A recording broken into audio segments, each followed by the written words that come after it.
Let's get nasty on a Thursday. It's a Fast Lane on 101 ESPN with Andrew Marsh and Jamie Rivers. I'm Anthony Stalter. No Carey Davis until next Monday. It is 2:02. Your time check brought to you by Clarkson Jewelers, an officially licensed Rolex jeweler. Appreciate you joining us. You can always be a part of the show. We'd love to have you. If you want to text us, you can do so via the Air Comfort Service text line at 314-399-9646. You can also leave us a Scott Lee Heating Company mic drop via the Dobbs Tire and Auto Center's 101 ESPN mobile app. If you'd like anything that we're discussing today, you can be a part of it. Game that wasn't pretty at all. No way around it. The Mariners, tough one. They got blown out. The Blue Jays don't. Mama Rivers Blue Jays decided to show up for the ALCS. Yeah. It took them a little while, but they got there. She had to be happy last night. Last night. I know that even Ashley and I were at dinner, and the game was on over in the bar area, and it was fun seeing all that. You know, the Blue Jays, another run. Yeah. It was great. Super successful night for the Blue Jays. Lots of runs scored. Yeah, you're right, Anthony. We have to talk about that game. Great on the road. Great on the road. Great on the road. Much like... No, tough one for sure for the home team. It felt like they just kept scoring and scoring and scoring, and you felt to yourself like, what is going on here? Yeah. Why do they just keep scoring? Is the home team allowing so many runs, goals? Just felt... It was just a rough night for some home teams last night. Yeah, especially George Kirby. He had a tough one. Right? You know, it's tough to be the starter and give up 8. Yeah. You know, it's tough. When the team gives up 8, you the starter, you give up 8. Yeah. A couple of them, I'm sure he'd like back. I don't think there's any question. Yeah, probably mostly all of us, especially the 3 home runs. Yeah. It's almost like they weren't trying when they hit the home runs, and they still hit a home run. It certainly felt like it after a while, Jamie. It hurts when you're gift wrapping, points to the other team. Yeah, guys, I'm glad we started with this because, Blue Jays season of 94 and 68, Seattle 90 and 72, and you're wondering if the Blue Jays were going to get into this one at all, and they did. It's good. It's good for all of Canada, Yeah. Your thoughts, Anthony? My thoughts are that the Blues also got taken behind the woodshed last night. Oh, what? Yeah. No, that wasn't last night. Oh, no, it definitely was. Did they play last night? No. Ish. Yeah. Oh, it was too late. Everybody went to sleep. Well, not late. So the Blues... I go to bed early. I don't know about you. Me too, Anthony. No. Maybe a little earlier than we thought we were last night. The Blues fall to 2-2. Joel Hofer allowed 7 goals on 22 shots. He was pulled in the second period, then returned in the third period. Jordan Binnington stopped 6 of 7 shots in relief. Braden Shen defended his goalies. Said we're not good. We're not doing a good enough job in front of them. I mean, it's nice of them. I thought it was a team effort last night in that debacle. Jamie, from I don't know, an X's and O's standpoint. Yeah. What happened? Like what went wrong? We saw it. We only have 4 hours, Anthony. Well, start now. Now, honestly, I told Marshy, I go, this is one of those games. It's really difficult the next day to talk about because, and I hate saying it, I know Braden Shen defended his goalies, and they do have one of the best goaltending tandems in the league. Not last night. It was a tough night. I don't know what to say. Like, Joel Hofer, love the guy. He's a phenomenal young talent in the NHL, but he gift wraps the first goal. The second goal, I don't know how that finds a way in. It can't. It's almost like he tried to let it in, which I know that's not the case. Yeah. There were pucks, like even non-goals, where Joel Hofer was standing in his crease, the puck hit him and dropped down in between his legs, and he was looking in the corner. Like, didn't even know the puck hit him, didn't know where the puck was at. Luckily, a defenseman scoops it up. It's just a bad night for him, man. Just a bad night. And poor Jordan Binnington, he comes into the fold there, too, and he lets a bad one in, too, from the wall, or it's a little bit of a knuckle puck, but still, those are shots you got to have. Were the Blues as sound as they need to be? No. Did they control the puck in the offensive zone like we basically talked about? No, they didn't. They gave up a lot of chances off the rush, and all that means is they're not checking tight enough. They're not tight enough defensively, even as a 5-man unit, to prevent some of those opportunities. But then you send the Reichel goal. You're protected in the middle of the ice. You force him wide all the way down to the corner, and he shoots from the corner and scores. Right. It's just a tough night, man. When you give up a goal, like you gift wrap a goal to the other team, do you think that is maybe why Joel Hofer started the spiral? Because he's in his own head. That's something that he's typically good at, is playing the puck behind the net. Could that lead to just an off night when you start the game off that way? Yeah. But here, let's break that play down for a second, okay? Because everybody is just blaming Joel Hofer for this one.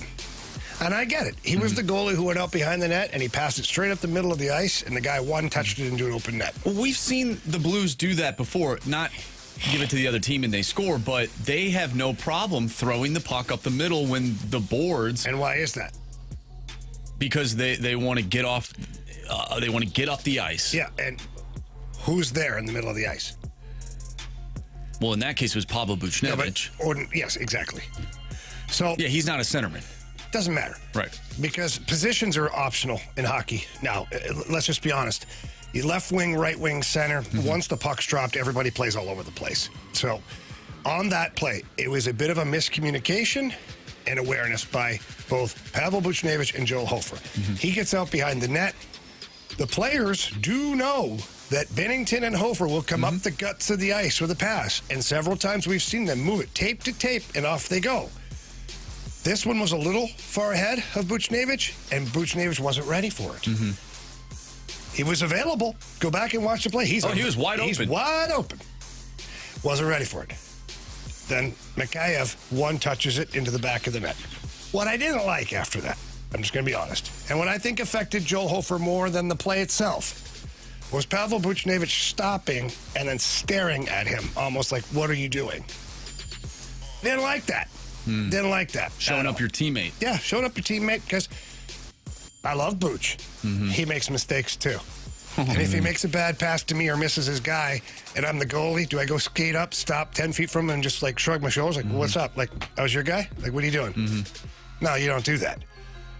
So that to me, it was a bad look. That to me could have gotten into Joel Hofer's head too, because I've made that pass, okay? You scored on your own goal. I have scored on my own goal. But I've made that pass from behind the net to a centerman. And either didn't see the other guy or what, it's just like a quarterback. You're like, you didn't see that guy? Now, sometimes you don't. How did he come from? Yeah. And the guy grabbed it and shot it in the back of the net. You feel like crap. You want to dig a hole into the ice and just go hide. But if it's early in the game, like, your teammates are essential. Your coaching staff is essential in dragging you back into the battle. So the next shift, you don't think about what happened. So if I would have had a teammate stop and or give it to me and be like, well, what are you doing? Like, that makes that compounds it. It makes it worse. So now you're on edge. Now you feel like I have to play amazing to get rid of this. Instead of just doing my job, I have to do more To overcompensate for the mistake. Yet you're still thinking about it in the back of your head. Which could make you play even worse. Which I think happened last night, is it kept spiraling. Yeah, as opposed to, you're right, a teammate that is almost so quick to say, hey, forget about it. We got all game. This is going to be a long game. Well, that was Grant Fuhr. He was the best ever. He's like, I probably should have had that one. Don't worry about it. Yeah. And that's it. Boom. End of discussion. Don't skate off, and then it's up to you as a professional to collect yourself and then keep playing. So you're a Grant Francis fan club. This guy claims to be a hockey guy, right? Oh, no. Yeah. And every now and then he says something that's so ridiculous that I just have to stop. And he says Booch was well within his rights to do that. Dude, if you say you've played hockey, like you say you do, that is absolutely inexcusable. He's not well within his rights for that. If that's the case, then I'm well within my rights to punch him in the face when we get to the locker room. Because the next time he gives me a pass in my skates or to my backhand or a fluttering play, or he's not open where he should be, am I well within my rights then to show him up in front of everybody? Dude, take a breather. 2 minutes in the box, Grant Francis. Goodbye. Fan club. Yeah. Not Grant. All of them. Oh, okay. Wow. Anybody associated with Grant. Trophy Husband says, I was told, and this is from the Snake Pit, I was told the Blues would benefit from a full offseason with Monty. When do they start reaping the benefits of that? I just responded November. So I covered that. Look, I get it. It's not a great start. No, it's not a great start, but it's how about this? It's not a great start at home. Correct. It's not a great start at home. They played half a good game in Calgary and a full game in Vancouver, playing very well. As a whole, Carey, it's been a little shaky. Yeah. Well, you're 2-2. What if you rattle off 8 more wins? The good news is you only have 78 more of these. Yeah. And while you don't love the poor start, it's still just a start. I mean, they could go 15-0 and then not win a game again. So I think what's bothering fans here and me is the way it looks. Mm-hmm. In regards to the way they're losing. Mm-hmm. Like if they lose 8-3, but they're hitting everything that moves, or blocking shots, and they're playing, and they just lost. So it's a tough game. You don't like 8-3, but you're like, okay, they play with some fire in their belly. Mm-hmm. Jake Neighbors had a little fire in his belly. That guy scored, and he said, I don't care if you score, I'm going to tackle you and try to rip your head off here right now. Yeah. I'd like to see a little more of that. You're down by 5-6 goals, 1 point. Like, at what point are you finally angry about it? Yeah, soft hockey. I believe that's what Scotty Upshaw tweeted out after the game. I did not say that. I just said that they should show more fire in their belly. Scotty Upshaw is well within his right to his opinion, for sure. For sure. Yeah, just not a great night, guys. No, it stunk. Should we hear from Monty? Let's hear from Monty before we close this segment here. So here's Monty on the game as a whole. Gary. Well, in the first period, we showed good resolve, came back twice. And then our habits just weren't consistent enough to play winning hockey. Can't give up that many odd man rushes. We can't give up that many grade A looks off the rush. No, you can't. Basically do anything that happened last night. Yeah, almost everything. This is a game where, as a coaching staff, you highlight a few things that you're just unhappy with. Because I guarantee they could have 45 clips of things they don't like. Mm-hmm. To me, it would be, what were our 3 biggest problems last night as a coaching staff? Let's all put our brains together. It was this, this, and this. Great. I want to find one clip of each of those situations where we did it wrong, and then Elliot, who's the video guy, go find me 3 clips from Vancouver where we did those three things correctly. Mm-hmm. They need to know what it looks like when it's working, and they need to know what it doesn't look like when it's not working. I think it's good to get this game. Hopefully, this is the only 2 games, at least at home, Minnesota, Chicago, Central Division rivals. Get those games out early and figure out, okay, this is what winning hockey looks like when we're on the road. These 2 games, this is what losing hockey looks like. We don't want to feel like this anymore.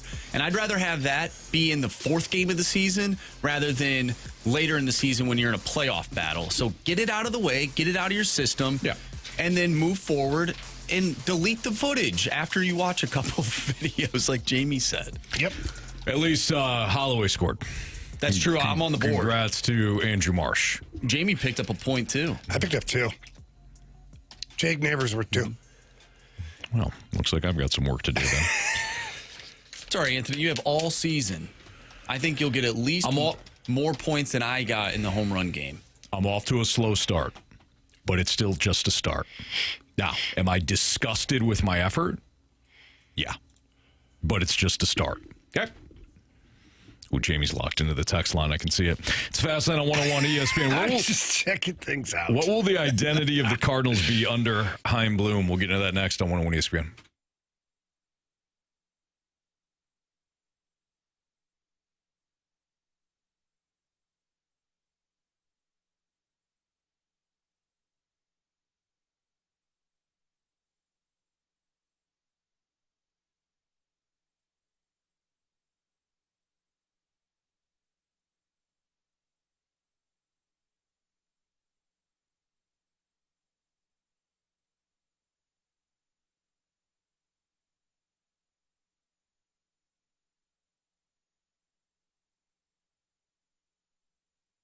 Well, it's a special time of year. It's time to save big and give even bigger. The Glennon card presented by Edward Jones is back. So from October 17th through the 26th, you can enjoy 20% off at more than 340 local shops, restaurants, and attractions across our community. It's a perfect reason to treat yourself, discover new favorites, and support local businesses, all while making a real difference. Here's the real difference part. When you purchase a purchase using the Glennon card, 100% of your purchase goes directly to SSM Health Cardinal Glennon Children's Hospital. Again, 100% of your purchase goes directly to SSM Health Cardinal Glennon Children's Hospital, so you can help the patients and the families who need it most. So this fall, shop with heart, save a little, give a lot, and be part of something truly bigger than just a sale. Find the full list of participating businesses and buy your card today at glennoncard.org. Again, that's glennoncard.org.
About 10 minutes, we're going to talk to the one and only Chris Pronger. He's going to join us. We'll talk to him about some Blues hockey and some of the things that he's got going on right now. But Chaim Bloom, the new president of baseball operations, of course, for our Cardinals, joined BK and Ferrario earlier today. And one of the things that they asked him was about the possible identity moving forward for the Cardinals. This was Chaim Bloom's response. There's a lot that gets talked about. Are we about small ball? Are we about power? Look, the reality of it is we should just be about winning, and there's times for each of those. We could talk about small ball, and obviously the legacy of the Cardinals has a lot of that. And then there's plenty of conversation, which I understand, about this year's club. And just hitting the ball over the fence is a pretty good way to score runs. So we should never be in a position where we're walking past certain types of players or where we don't have a club in our bag to try to get something done on the field. To me, it's more about we need to be detail-oriented. What this organization has historically done really well is dominate details. And so that those things add up. You know, no one thinks of a 3-run homer as a detail, but everything that went into the training that put the player in position to get there and hit that is a detail. The decision perhaps to let the player swing away, if it was correct in that instance, rather than bunt or rather than give himself up to move runners, that is a detail. And if we dominate those details, we should get the results. And then beyond that, again, like the identity of teams, some of that just comes out of your talent. Like, I don't want to walk past talent just because it might not fit a particular profile. What I do want is if you come here to play us at the end of that series, you should be exhausted. I want us to be really hard to play against. I thought that was as perfect as an answer as you can give. Here's why. One, while he has been working within the organization for the last 2 years, trying to get a handle on what is here, he also probably knows what is not here. So if he comes on these airwaves or he's talking to the assembled media and he says, you know what, we are going to be a small ball team. Well, do you have guys that can put the ball in play? Because if not, you're not going to be a small ball team. Do you have guys that have great back control? Do you have guys that can that understands hitting the ball to the right side when a runner's on second base to move him over can be just as effective? Do you have guys that can run? There is a lot to go here for Chaim Bloom. A lot to go on, I should say, for Chaim Bloom, but certainly not enough. There's a reason why this team has missed the playoffs the last couple of years, and the roster and the farm system has deteriorated. Now, he's done a phenomenal job, and he's done it in quick order, in fact, of replenishing the farm system to the point where I think Fangraphs has the farm system number 1 right now in Major League Baseball. Based upon players that will have a major league impact. I mean, that's huge. Now, that's just one publication that likes it, but the bottom line is he's restocking the cupboard. But you don't need to have identity. Your identity could be exactly what he said: attention to detail, smart, a smart organization from the coaching staff to the players, and able to beat you in multiple ways. What's wrong with that? Nothing. I love how he said, "I want the opposing team by the end of a series to be exhausted." I interpret that as one day might be a pitching duel. One game might be a slugfest. One game might be we'll call it quote unquote small ball. The Cardinals, if they're going to start winning again, can't just focus on having one identity. They should have multiple ways to beat you. Do they have the personnel right now? No. And I think Bloom knows that, which is why he could have went super generic. I don't think he did. I don't think he went super generic there. I think he gave us some insight into his thinking, which is we're not just going to be a one-track team. So I thought that was a perfect answer. I don't know what you thought. No, I thought when I heard that live as he was talking about it, I thought the exact same thing. I go, wow, look at that. A real answer. Mm-hmm. And I talked to BK and Ferrario about it during one of the breaks and just said, it's just, I think it's healthy for Cardinals fans to be listening to the president of baseball operations who's giving them something. And it's not that Mo was bad at his job, and we're finding out now as we unturn stones along the way that Mo was probably a lot better at his job than we gave him credit for. But one thing I think that we can all agree on is that he wasn't great with his presentation of information. No. Their messaging, as they say. And I think Chaim Bloom did a really good job today of describing kind of what they're looking for. And he said, we're not going to step over talent just because we think there's another second baseman that could be a really good bat-to-ball guy. Right. But we have a guy, we're going to step over a guy who can hit 30 bombs. Yeah. Like, we're still going to find talent. We don't do that around here. No. Build the complete team. I think gone are the days if we don't do that around here. I think that, you can have a team that focuses on small ball because you don't have a couple of big boppers. But when you do have your big boppers, your team can still be small ball with a couple of guys who can touch seats. Mm. And those guys, their job is to get everybody home that gets on base. That's kind of what you want. I know what I'm describing as a successful team. Exactly. I understand that. You're describing a complete offense, not one that has to win in a certain way. Correct. A team that can put up crooked numbers several innings a game is usually a winning team. Yes. So, anyways, I liked what he had to say. All right, I'm going to cut this a little short because we want to be on time for Chris Pronger. So Chris Pronger's going to. Crabby. Yeah, you got to watch. He's getting older too. Crabby. Oof. I think he'll be fine. He'd be fine. Seems like a fantastic human being. Yeah, he is. So Pronger will join us next. We'll talk a little Blues hockey with him, and we'll save some of the Bloom discussion for after we chat with Chris Pronger. But Chris Pronger next on 101 ESPN.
Jamie, I always love speaking to our guy Stewie, and one of the things that I really appreciate about Stewie is that he comes up with different things. Now, his pride and joy, though, is the bagel loan. And Stewie, I know that when it comes to the bagel loan, you're very proud of that, and there's a very specific reason when it comes to the bagel loan and how you can save people money. Anthony, it's a very simple process. A bagel looks like a zero. There's no closing costs, and I constantly get asked this question, oh, you're rolling in the cost, you're charging me this, you're charging me that. No, zero means zero. And it's really funny because a customer just called me and said, hey, I heard about the bagel loan, but I tried doing BIGEL. Obviously, you couldn't spell bagel. But then I Googled donut loan, and it went to your website, too. So enough people think it's a donut just like a bagel. Either way, you get more food to eat because it pays zero in cost, and that's the name of the game. Yeah, it is. And look, it's no secret. Stewie helped me purchase my home about a year ago today, I believe, was when we closed. And we used a bagel loan, too. And all of what Stewie said is absolutely true. So pick up the phone, give him a call at 314-324-4440. Or text him at 314-324-4440. You can call or text, Anthony. Either Good way, idea. yeah. And if you can't remember that, what can you do? You can, guess what you could do? You could Google the bagel loan. Thanks, Stewie. Have a good night, guys. NMLS number 226715.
101 ESPN Sports Center.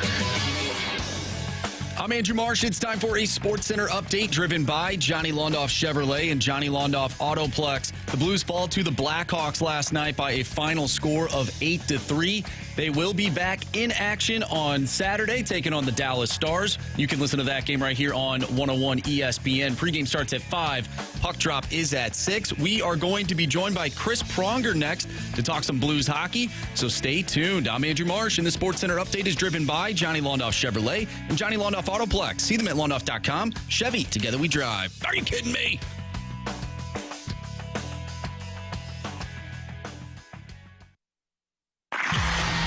Talking everything St. Louis Blues as we head into the Blues booth on 101 ESPN. Presented by Boardwalk Hardwood Floors. Find your perfect new floor at boardwalkhardwood.com. It's a fast lane on 101 ESPN with former Blues defenseman Jamie Rivers. I'm Anthony Stalter. Let's head to the Collier and Thompson phone line, where it's our pleasure to be joined by the one and only Hockey Hall of Famer, former Blue, of course, Chris Pronger. Prongs, appreciate you joining us. Thank you. Thanks for having me. All right, Prongs, let's talk a little hockey here, buddy. I know that you and I are going to be together for a few Blues games this year, doing pre and post, but I thought I'd give you a call today and just kind of talk to you because both of us were young defensemen in the NHL. Obviously, you're drafted a lot higher, a lot more high profile. Just getting into the NHL as a young defenseman, how hard is it? How hard is the learning curve? Was it for you anyway? Well, it was pretty big based on the fact that I got booed for 3 straight years on home ice. But before that, even when you went to Hartford. Yeah, expectations and that dangerous word called potential. When you're not living up to that, it can grind on you. And both in Hartford and here in St. Louis, my first year, it was incredibly difficult for a number of reasons. First and foremost, I didn't play consistently. I think that's the biggest thing that young players learn is that the hallmark of a true pro is the consistency with which they play and how they play and show up, practice, games, in the gym, on and on and on. And so that, for me, that was the big part of the learning curve. As you know, Ribs, in junior, you kind of show up. When you're an elite player in that league, you can kind of do what you want. And, you get to the National Hockey League, you're playing with men, and you're not pushing anybody around. And if anything, they're looking for the young guns to kind of show them a lesson and teach them a thing or two. So there was a big learning curve. And I think, especially on defense, it's even greater. You're the last line of defense before the goalies. So much can go wrong, and you're kind of under the microscope and the spotlight, and you try to play as safe as possible, but you have to play true to your identity and how you play the game, and that can be a challenge for some young defensemen. Yeah, absolutely. So let's kind of jump into this year's team just for a second. And the reason I reached out to you today, Prongs, was pretty specific because Logan Mailloux is a defenseman here for the Blues, and let's just be honest, the trade not nearly as high profile as what your trade was with Brendan Shanahan. I think everybody in Blues Nation would understand that. However, the Blues sent a really good young player in Zach Bolduc to Montreal, and in return they got Logan Mailloux, who could potentially, like you just said, the potential word, end up being a really good top 4 defenseman, but he's not quite there yet. He's coming into a new team. The team traded away a popular player. The fans loved the player that just left. I mean, there are a lot of similarities here to your situation. Let's, if we can speak to that a little bit, how hard was that for you, and how did you get through some of that? The biggest difference for Logan is the fact that he hasn't played any NHL games.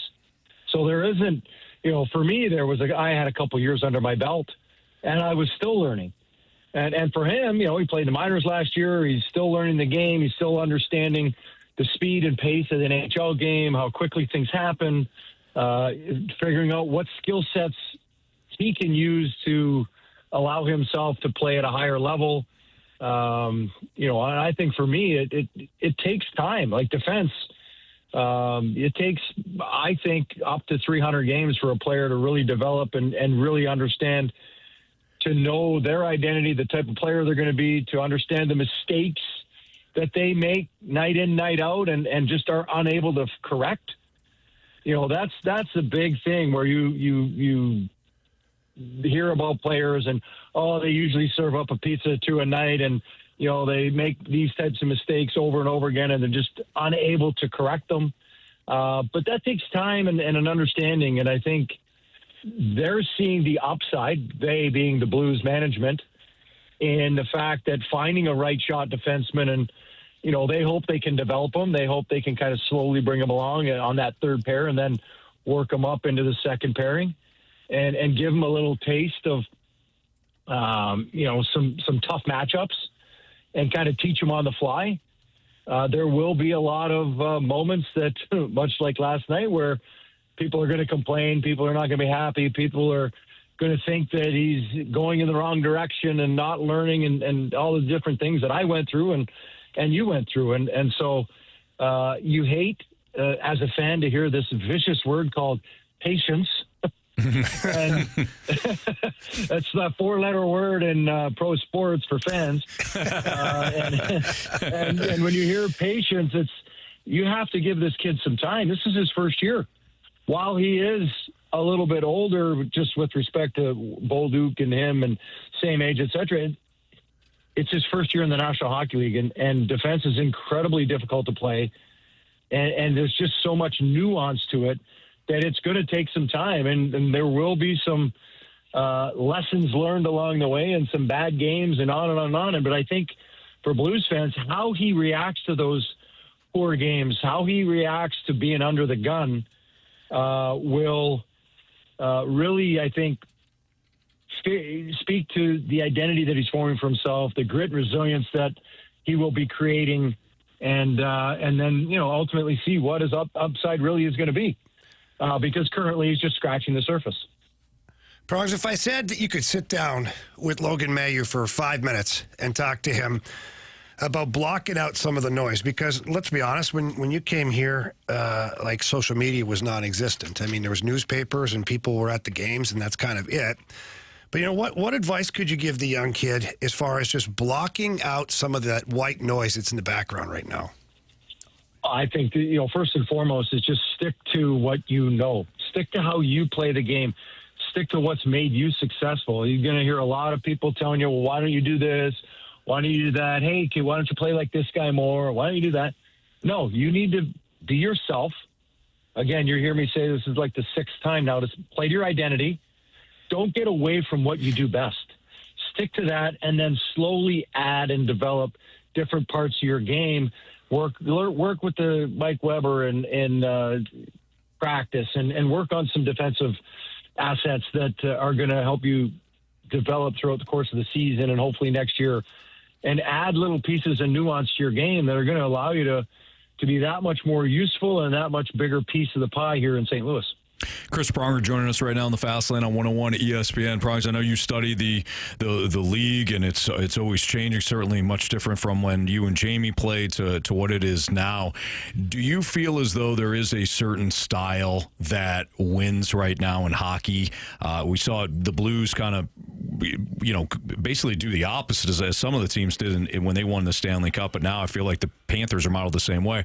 But from your standpoint, is there a certain style that is tried and true that, gives teams an advantage over others?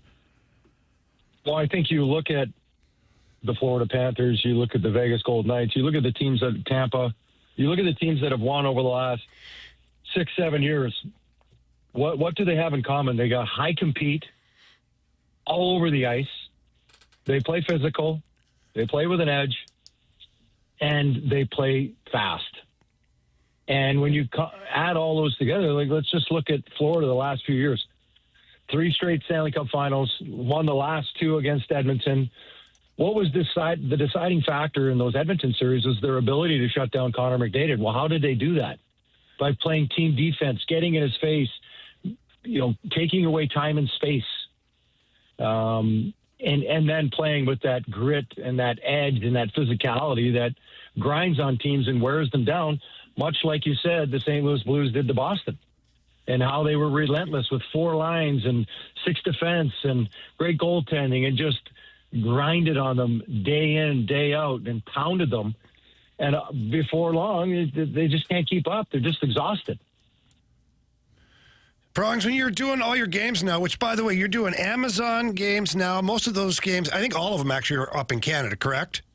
Correct. Okay. Yeah, Amazon Prime Canada. How often do you have to bite your tongue? Because let's be honest, big boy, you and I were teammates for a long time, and you're not known to bite your tongue, and you certainly speak your mind, and which is what we love about you. I love that about you. But do you have to catch yourself sometimes?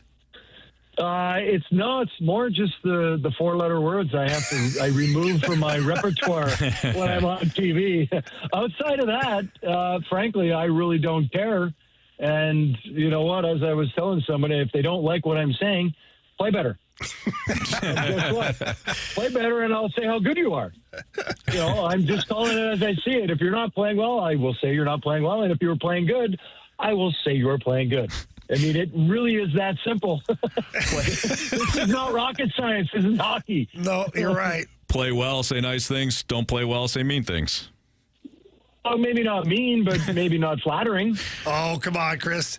They're bordering on mean sometimes. You got to get the guy's attention. Well, I mean, if they play poorly for an extended period of time, then yes, it may get a little mean, may border on vicious. All right, buddy. When do you do your first Blues game? When is that coming? When can some of our Blues fans see that? Saturday night, Dallas Stars. The bounce back game. They're bringing in the closer. Chicago last night. What's that, buddy? That's right. They need retribution for their performance last night against Chicago. So this game, I believe, is at 6 o'clock, if I'm not mistaken. No, you're correct. correct. They won't be asleep. You're correct, they buddy. Will not be asleep. All right. Actually, quickly, your thoughts before I let you go. Your thoughts about the game last night, because, I tried to paint a picture at the start of the show, and it's really hard to paint anything with what they did last night. Yeah, you know what? As you know, sometimes you just need to turn the page and just delete everything that happened from your memory. Almost like that part in Men in Black where they hold up their 2 fingers and the pen and they... Boy, I wish I had that. Yeah, no doubt. No doubt. It's hard, but I think, just right from the outset, Hofer throwing it right up the middle, the pizza... goal, net goal, and you're like, okay, then they bounce back, it's 2-2, and then it just unravels again, and you're like, oh, God, here we go. And I think you just have to wipe the slate clean and just be like, all right, refresh, let's just show up Saturday night and get back on track. Pronger, we appreciate you, man. Thank you for joining us, and we'll be tuned in on Saturday for sure. Awesome. Sounds good. Thanks, guys. Take care. Thanks, you Bronx. too. Take care. You bet.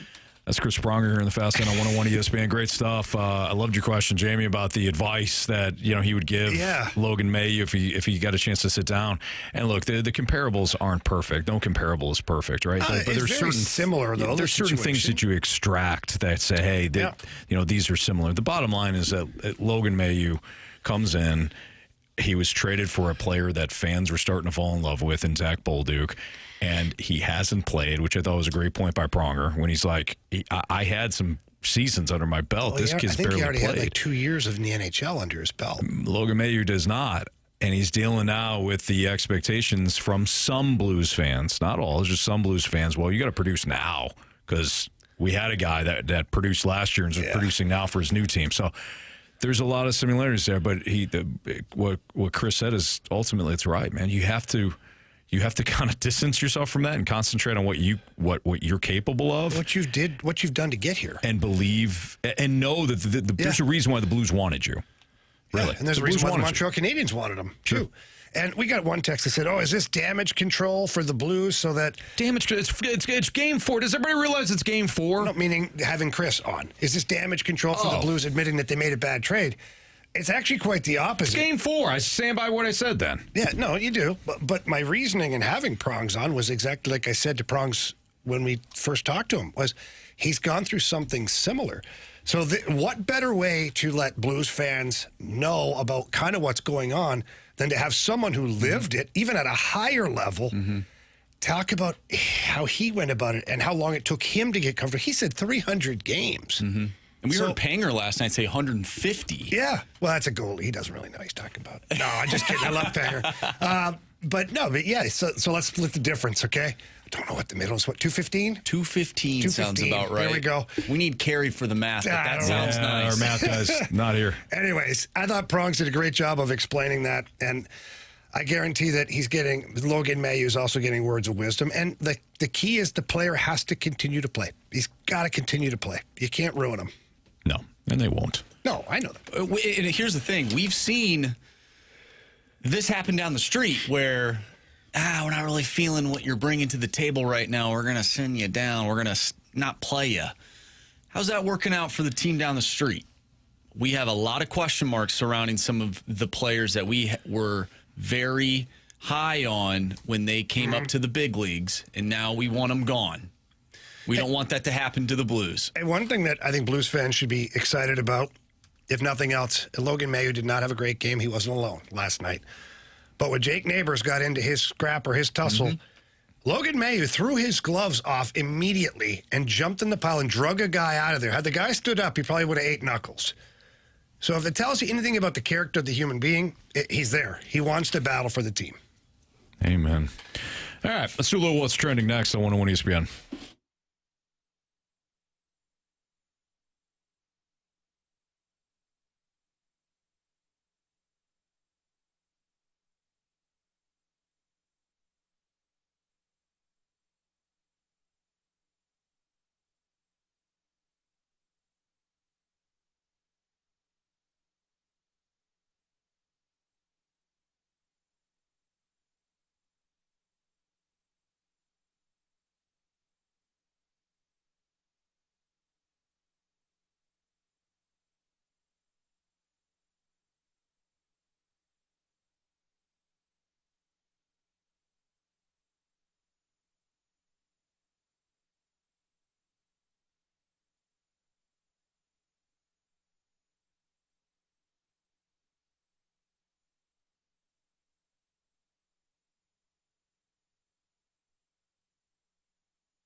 BT here for Diamonds Direct. Guys, if you are looking for the perfect place to find that special gift for that somebody in your life, this is the place to do it. Whatever the occasion, whether it's an anniversary that you got coming up. I got one of those. It's time for me to head in and see Veronica over at Diamonds Direct. Or maybe she's got a birthday. Maybe you're thinking about popping the question. First of all, congratulations. Second of all, get into Diamonds Direct. The selection. It's like shopping 30 different jewelry stores all at once. You're also going to get something that you don't get at a lot of places. You're going to get direct, transparent pricing. Over at Diamonds Direct, they don't have any middlemen, okay? You get access to high-quality diamonds at an honest, straightforward price. I know that's something you're not used to. Get used to it over at Diamonds Direct. Way more bang for your buck over there. Talked about the selection. You get a personal touch. They truly care about their clients over at Diamonds Direct. That's really one of the biggest reasons I love going there, because of the people. You'll notice the difference as soon as you get in the door, so do it. Check them out online. Go to diamondsdirect.com and then get into that showroom at Olive and 270 at City Place. It's Diamonds Direct.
topics in the sports world. What in the wide world of sports is going on here? It's time to find out with What's Trending, brought to you by Elite Comfort Experts. Heating and cooling with no gimmicks, just guarantees. EliteComfortExperts.com. Welcome back to the Fast Lane here on 101 ESPN with Anthony Stalter and Jamie Rivers. I'm Andrew Marsh, and it's time for What's Trending. Gentlemen, a little note for you as it pertains to Thursday night football. The Bengals will take on the Steelers tonight, and Trey Hendrickson will be out for the Bengals tonight. I don't want to focus. What's so funny? The Steelers. Yeah, they're being gift wrapped. Oh, yeah. And Carey will be like, here we go. Like, what? In an hour, Jamar Chase, he's also out. Jamar Chase slipped on a banana peel on his way into the stadium, and he will be out for tonight's game. How many? We are giving you this information at 7:21. So you can't change your fantasy football lineup. Anyways, though, back Steelers to just. It's like being on a show, the Oprah show, when she's giving away a whole bunch of stuff. You get a win, and you get a win, and you get another win, and it's just it's just one person. And you won again. That's the Steelers. Anyways, back to the point that I was trying to make. I want to ask you guys a question. Sure. There's been a ton of injuries this season, and we're seeing a bit of a change in the NFL in terms of teams that have chances to do something in the playoffs. I'm not saying they're going to win the Super Bowl by any means. We'll actually get to that later. However, do you think that what we're witnessing right now in the NFL in terms of team records has everything to do with injuries, or do you think injuries are occurring, but there's certain teams that are actually just playing good football? They may have changed the narrative surrounding their team. Eek. I think injuries certainly affect the trajectory of a team, because if you look at a team like the Bengals, what could they have been with no injuries as to what are they now? They got Joe Flacco that's starting at quarterback now. Like, I like Joe Flacco. He's a 40-something-year-old guy. I got a soft spot, but it's not Joe Burrow. No. So I look at the Bengals as a team. I look at the Ravens. Right. What could the Ravens have been? So it's not always to do with systems and coaching and things like that. When you're riddled with injuries to your best players, it affects the outcome of your team. But my point to this is, would we look at the Colts differently just because, if the Ravens didn't have all of their injuries, would we be like, well, the Colts, they don't have a chance? Or is it different because, well, the Colts are just playing good football? The Jacksonville Jaguars, they're relevant now. Or would they be relevant if some of these other teams were better than they are right now, if they were not injured and now there's one less spot available in their conference? So are you asking, have injuries opened the door for other teams? Yeah, I guess so. Kind of. Okay. Or do you think those teams have earned it themselves? I think in the case of the Colts, they have earned it themselves. Now, where they are in the pecking order in the AFC, that's where I think your comments are relevant, right? Okay. So the Dolphins, when the Colts beat them 33-8, the Dolphins were healthy. They were a mess, but they were healthy. When they beat the Broncos 29-28, there was no significant injuries for the Broncos. I'm not saying no injuries, just the significant ones, right? 41-20. They're going to beat the Titans anyways. The Titans are barely an NFL team right now. They lost to the Rams, destroyed the Raiders, and then beat the Cardinals last week 31-27. I thought the Cardinals were actually better without Kyler Murray offensively, and the Colts still won. So figure it out. I think that they are a good team and they have had an easy schedule thus far. But when it comes to the pecking order in the AFC, things dramatically change, of course, because Lamar Jackson and Joe Burrow are hurt. So I think, Marsh, there's a combination going on here. Yes, I think that the Colts have earned it. The Jaguars being an interesting team at 4-2, I don't think they've taken advantage of, for example, the Ravens. Maybe you could say the 49ers because they're severely banged up, but they beat the Chiefs. They beat the Texans. I think these are teams that are starting to come together. And you look at them differently because of the big injuries in each conference. It's a yes and thing. Yes, it's a both thing. It's a both thing. It's not an or thing. It's not a Michael Orr thing, you know? Yeah, apparently that wasn't really. And that really, apparently. What? Yeah. It's based on a true story. Kind of. Quick question for you guys. Can you even watch that movie anymore? No. I can't either. No. It was. Really? I used to love that movie. And now that I know that it's basically 90% false. 90? It's bad. A lot of the things were not true. Wow. I can't watch it now. I'm with you. Can you not watch does Rudy? Sandra Bullock look incredible in that movie? Yes, she does. But I can't watch that movie. Is Tim McGraw incredibly likable? Sure. Yeah. But is he a handsome devil? Yes. But I can't watch it anymore. Nope. I'm with you on that. It's Fastlane on 101 ESPN. Have we lost sight of what the Blues truly are? Now, some of you right now are going to say, they're a bad team. Just bump the brakes. That's next on 101 ESPN.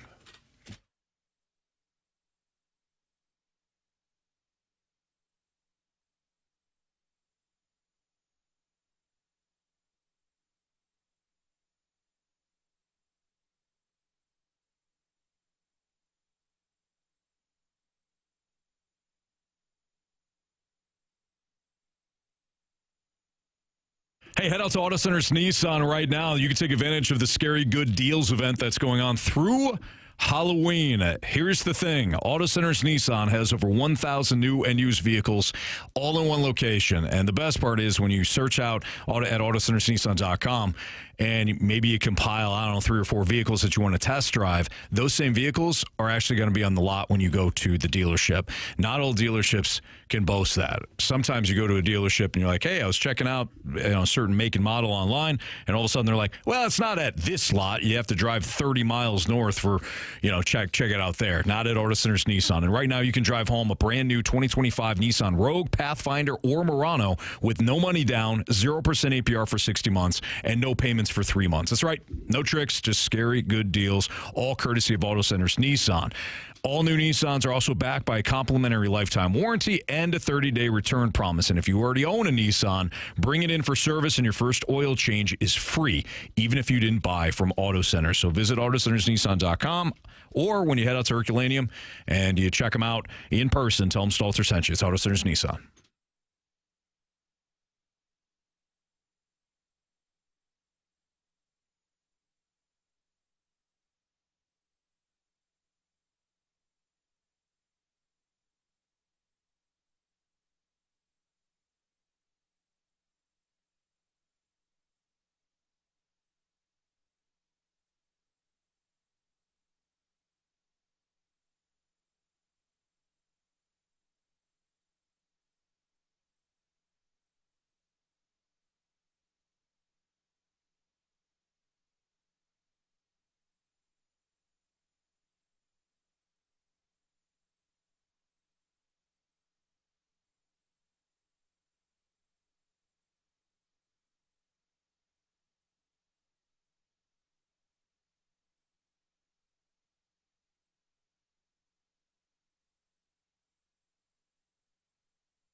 303, your time check is brought to you by Clarkson Jewelers, an officially licensed Rolex jeweler with Jamie Rivers and Andrew Marsh. I'm Anthony Stalter. Our guy Kerry Davis will be back with us on Monday. Marsh, I know that you had a thought after not only witnessing what happened last night at Enterprise Center, which wasn't pretty, but also kind of the aftermath from, the reaction. I know you have a pulse on what people are saying about the teams, the local teams here, and kind of the reaction. So you had a thought when it came to whether or not we've lost sight a little bit on what the Blues currently are. Yeah, besides, a hockey team. They are a hockey team, Anthony. I feel like, I felt like I was probably a part of this as well, that fans are, and some of us are expecting maybe this team to be a playoff contender. I don't understand why anybody would think otherwise based on what we saw last year. Perhaps even a cup contender, based on the progress that we saw last year. But I still believe that this team is in the process of getting to that cup contender level. And so when I see stuff online about Logan Mailloux, understandably so, people loved Zach Bolduc. I get it. I totally get it. But we have to give this time. Is this not the time to develop a young defenseman? It's not like this team is looking to win the Stanley Cup this year or go back to it like the Edmonton Oilers. They're not in the same breath just yet. Doesn't mean that they can't do it, but I feel like this would be the time to develop said player. And I think we just need to take a step back and remember where the Blues actually are in their process to getting back to becoming a cup contender team. Yeah, I think that's accurate, Marshy. I really do. I think that there was a whole lot of excitement and buzz based on the way the Blues finished last season, and there should have been. They finished, on fire. And they also took the President's Trophy winning team, which is the highest point total. I won't call them the best team in the NHL because I don't think they were, but statistically, the best team in the NHL. Took them to 7 games, should have won that series.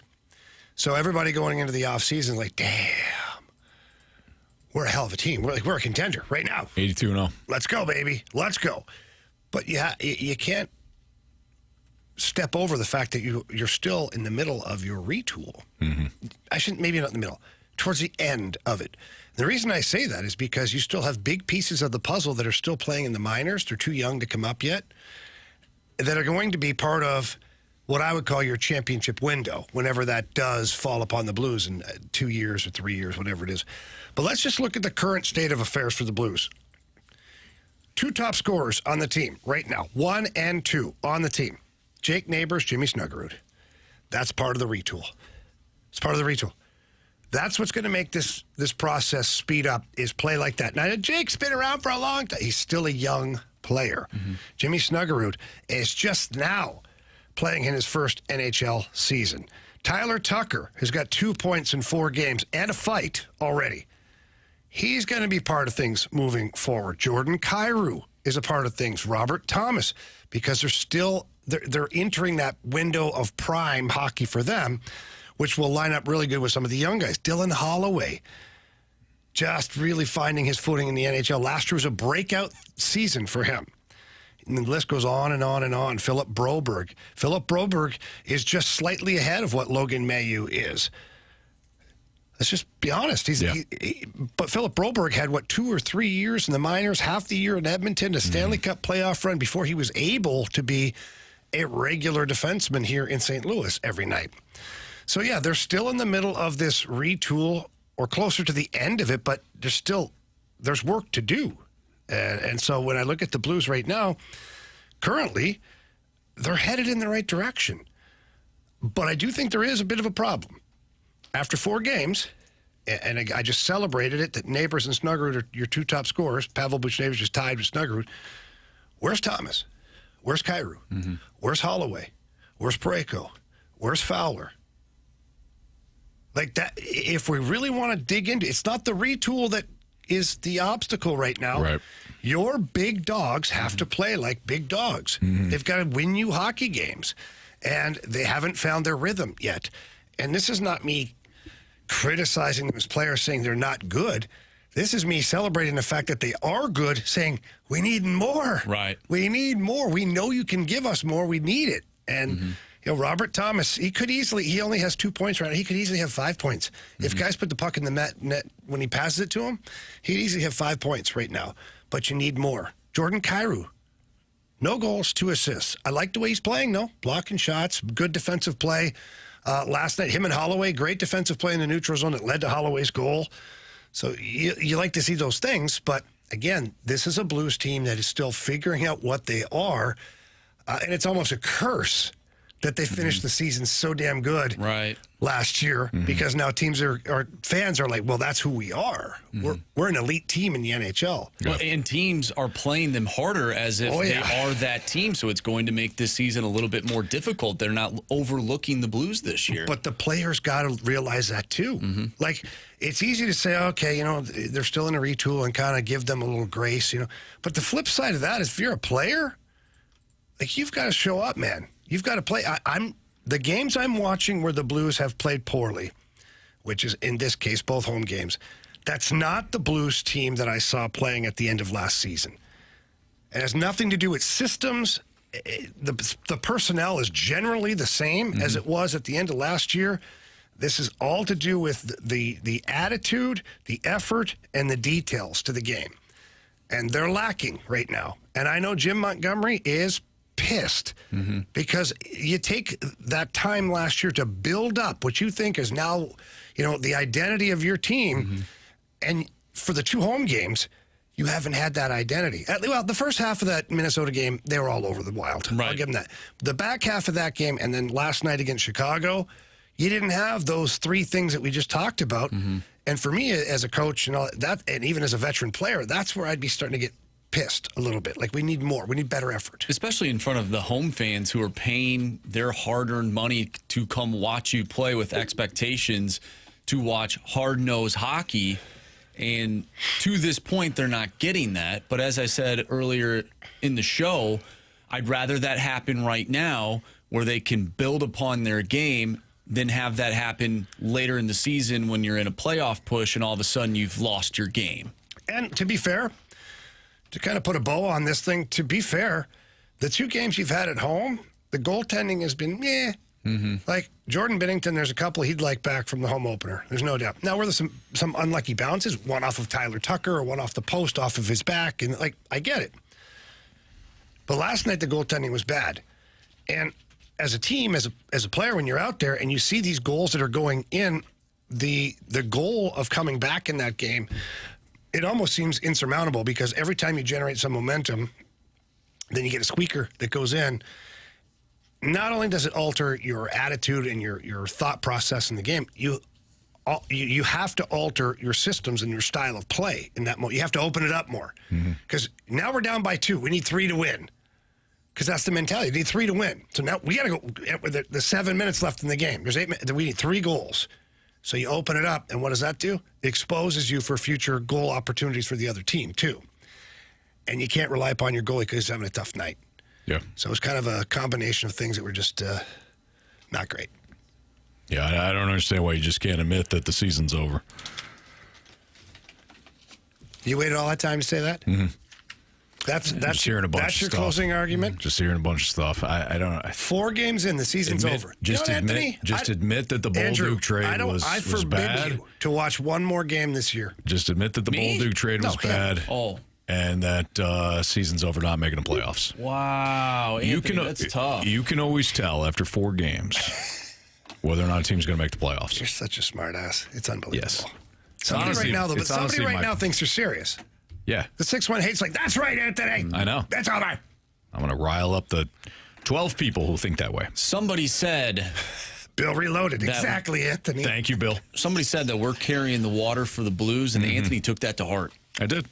I don't want to. I'm going to set that water down. We don't have to. They get trainers and all that to carry the water for them. We don't need to carry the water. I'll tell you what. What does that even mean? Filling up water. What does that mean? In youth hockey was one of the worst things to do. I never wanted to do it. But you do it, right? Because you're a good teammate. Yep. No one ever wants to fill up the water. But let me ask you a question. Since I would consider this panel of individuals to be rather intelligent, What does carrying the water mean? Where did that come from? Carrying the water. If you're carrying the water for somebody, it's like you're doing them a favor, or you're their their peon. I don't know. Or is that person thirsty, or am I carrying water to the horses because they're thirsty? Yeah, no. Here's the deal. It came from Roman times, and when the Romans, a lot of times they had, of course, people that were going to carry the water for them with right? the sticks, right? And they had two. Exactly. Yeah, they carried around and said, "Hey, you're carrying so and so's water," right? After a while, there are some families that say, we should be carrying our own water, and they actually took accountability, right? But the terms remained. It remained. It said, you're carrying the water. You're carrying the water for marsh. You're carrying the water for the rivers. So it came from Roman times. Well, that makes sense. I appreciate it. I see, but I still don't understand how it's applicable in this day and age. Well, it's a you're figure of carrying the speech. Cardinals' It's water. a figure of speech. They don't need anybody to carry their water. Well, certainly not anymore, which is why it's just, again, a figure of speech. Yeah, but we got to change it, don't we? Maybe we can make it like... What would the modern version of that be? Like picking up the pucks. Like Anthony is down there on one knee picking up the pucks. Yeah, for but the that's Blues. like for the team. It's not for one individual. But it's a figure of speech. What would today's... if we modernize this saying, what would it be? Like you're carrying the water. That doesn't work anymore. So what would it be now? Carrying the bourbon. That could be back then, though, too. And it wouldn't be carrying the mail. That's something completely different, right? Oh, yeah. Nobody even carries the mail anymore. That was Carl Malone. Remember when you used to have a mailman and walk door to door? I don't have that anymore. It's a truck. Yep. Just driving out in your way sometimes. Well, you know why they stopped that, right? Because there was a lot of dogs that would actually chase said mailman, and it just, sometimes it didn't work out. Yeah. You think that's the only reason? Well, that's what I've heard from Anthony. Or do you think That's that what maybe Anthony they told me could in the save a break. whole lot of money by not having a bunch of people carry mail and just have one person drive a truck for 3 different routes? Well, what about gas money, though? I can't imagine those little lawnmowers that they drive around are that much on gas. I don't know. Yeah, those little box cars. Our taxes are covering it anyway, so what do they care? Well, because you're carrying the water for our government. Exactly. It all comes together. This is from Who's On First, Roman times. Here comes the biggest line of BS ever. I take offense to that. That's terrible. I take offense to that, kind sir or ma'am. All right, it's Fastlane on 101 ESPN. If you got any more questions, not everybody's an alcoholic. 618 says it would be glazing. Glazing. No, that's not glazing. That's not. 314-399. No, that's the new slang. 314-399-9646 to the Air Commerce Service text line. Send your questions in there. Sports Six Pack next.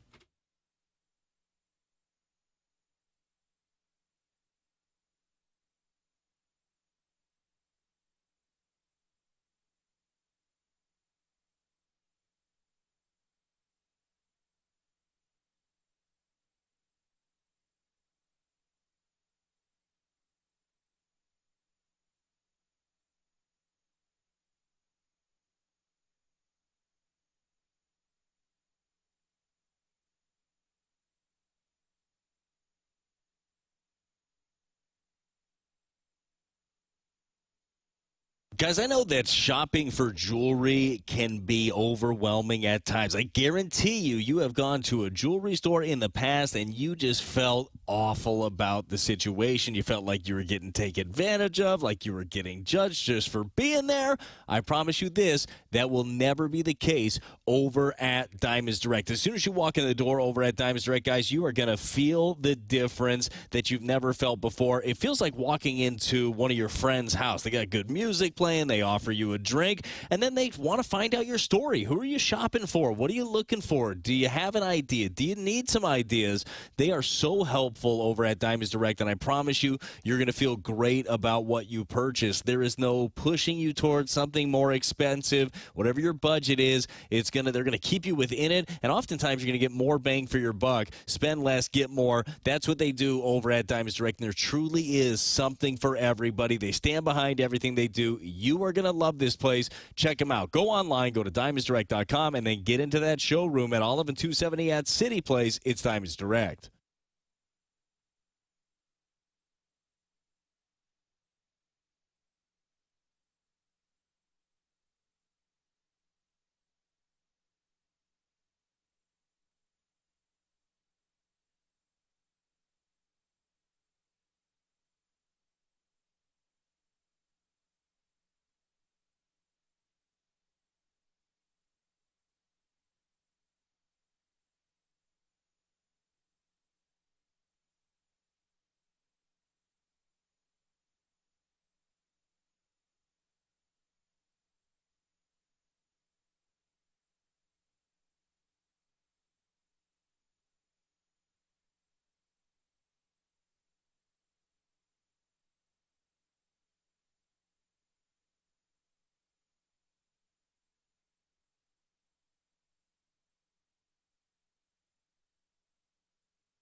It's time for the Fast Lane to answer your sports questions. I want to ask you a bunch of questions, and I want to have them answered immediately. Asking me all these weird questions. Answer the question. Answer the question. Answer me! Refreshed by Urban Chestnut. Urban Chestnut Swickle Light Premium Light Beer. Live your lifestyle, St. Louis.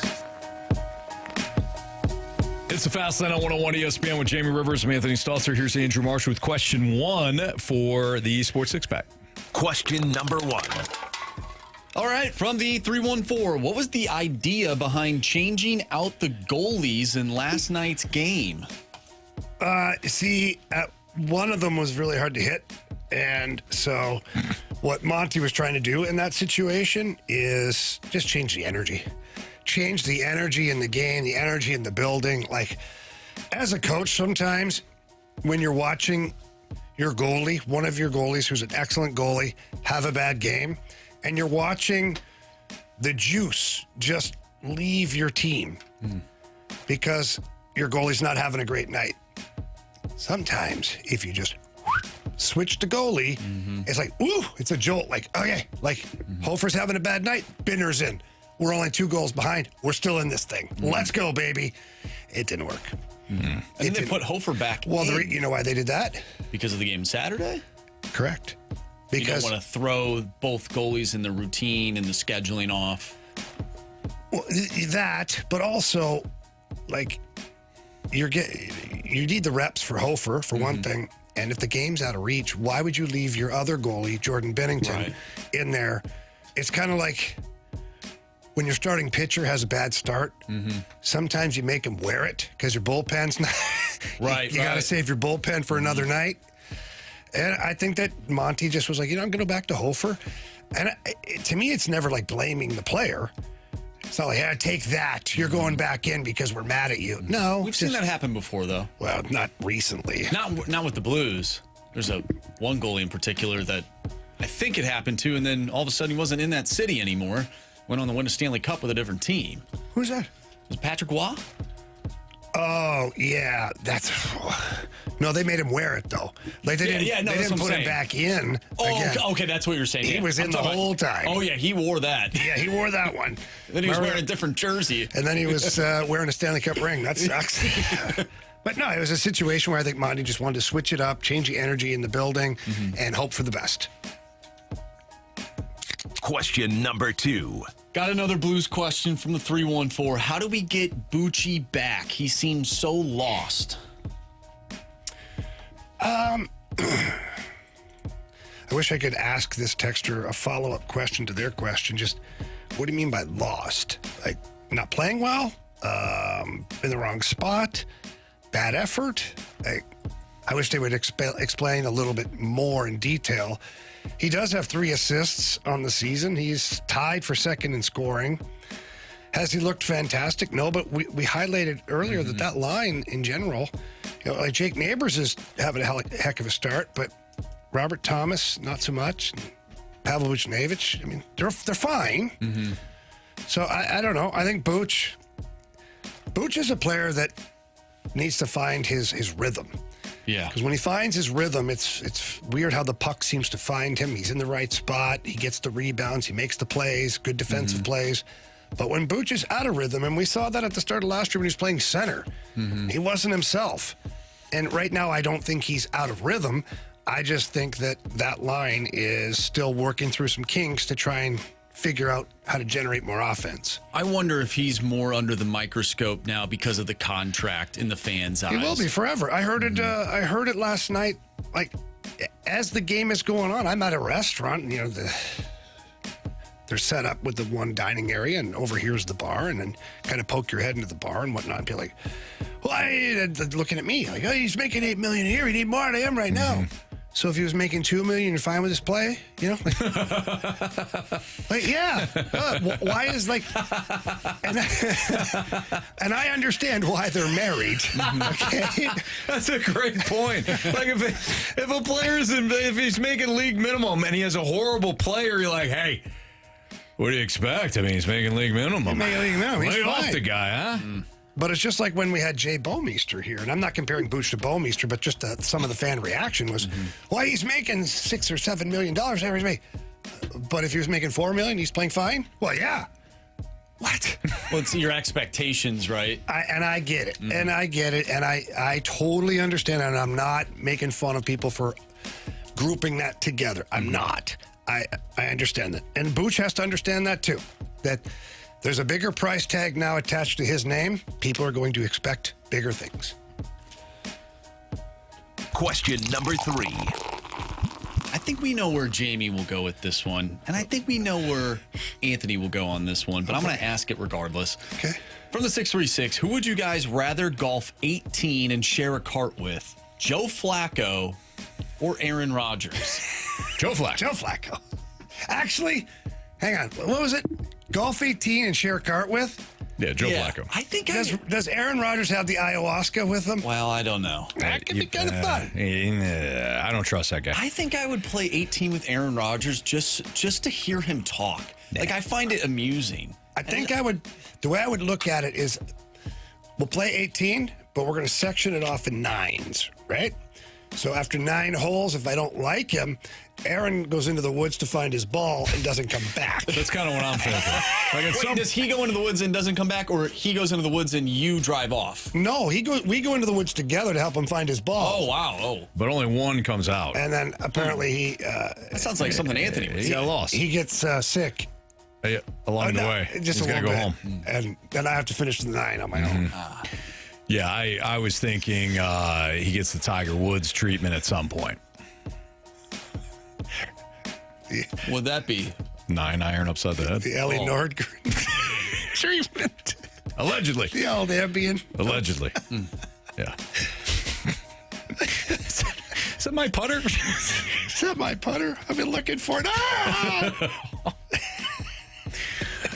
Allegedly. Okay. Yeah. I think he'll be fine with that giant bowling ball helmet that he always wears. Yeah. He has that on, he'll be fine. It's weird looking. Mr. Kazoo helmet. Super weird looking. Sports Six-Pack Part 2 is next. Keep those questions rolling in. 314-399-9646. Part 2, Six-Pack next.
101 ESPN Sports Center.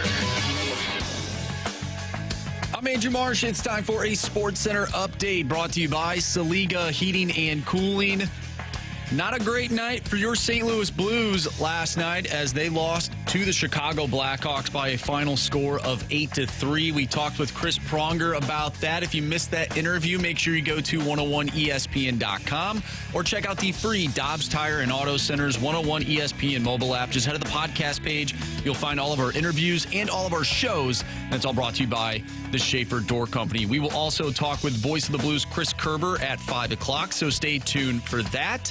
Tonight, we have Thursday Night Football as the Cincinnati Bengals take on the Pittsburgh Steelers. Pregame starts at 6:30. Kickoff is at 7:15. We have part 2 of our six-pack coming up next, so get your questions into the Air Comfort Service text line, 314-399-9646. Part 2 of the six-pack is next. I'm Andrew Marsh, and this Sports Center update is brought to you by Saliga Heating and Cooling, a Daikin heating and air conditioning dealer.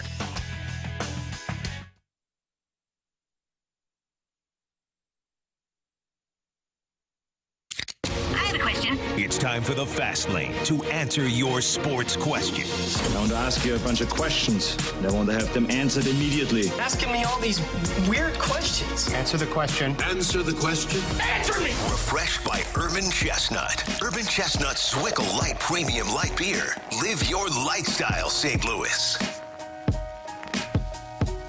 With Jamie Rivers, I'm Anthony Stalter. Time for part 2 of the Sports Six-Pack. Air Comfort Service text line is 314-399-9646. Marsh, why don't you hit us with question 4? Question number 4. Thank you.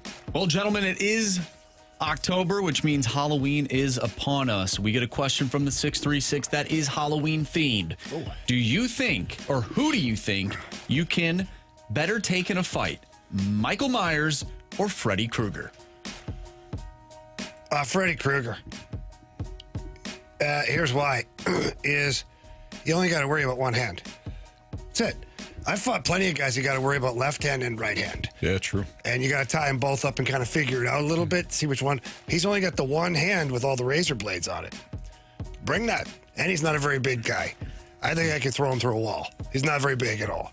Whereas Michael Myers is like 6'4". He's a big boy. 6'5". Big, strong guy. And how many times have you been hit in the head with 2x4s, stabbed, and he just keeps coming? Yeah. Fought a couple of guys like that before outside of a bar when they're on cocaine. Ooh. Very similar. Huh. Was it a bear? No, it was a human being. I have seen that documentary.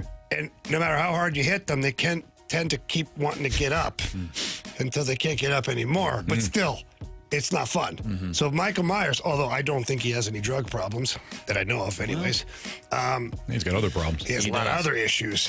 But I'd rather fight Freddy Krueger just for the fact that, like, I take care of the one hand and I can outpower him and, like, we're done. Whereas Michael Myers is going to keep getting up. In my age, I'm 50 years old. I might start getting tired. Yeah, I think that's a good call, though. I believe you wouldn't get tired because you have mentality. Wow.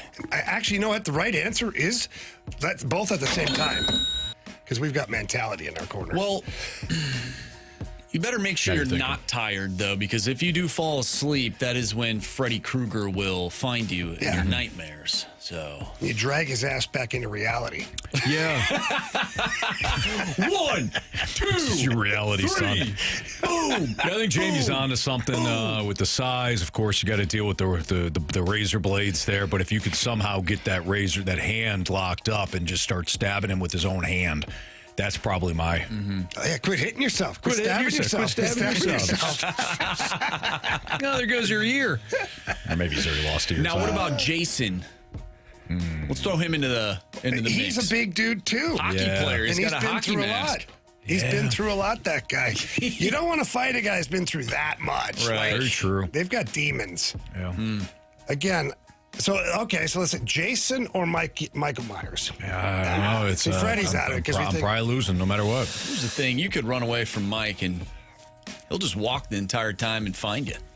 Yeah. Jason's kind of the same way, man. I know, but his theme song isn't as cool.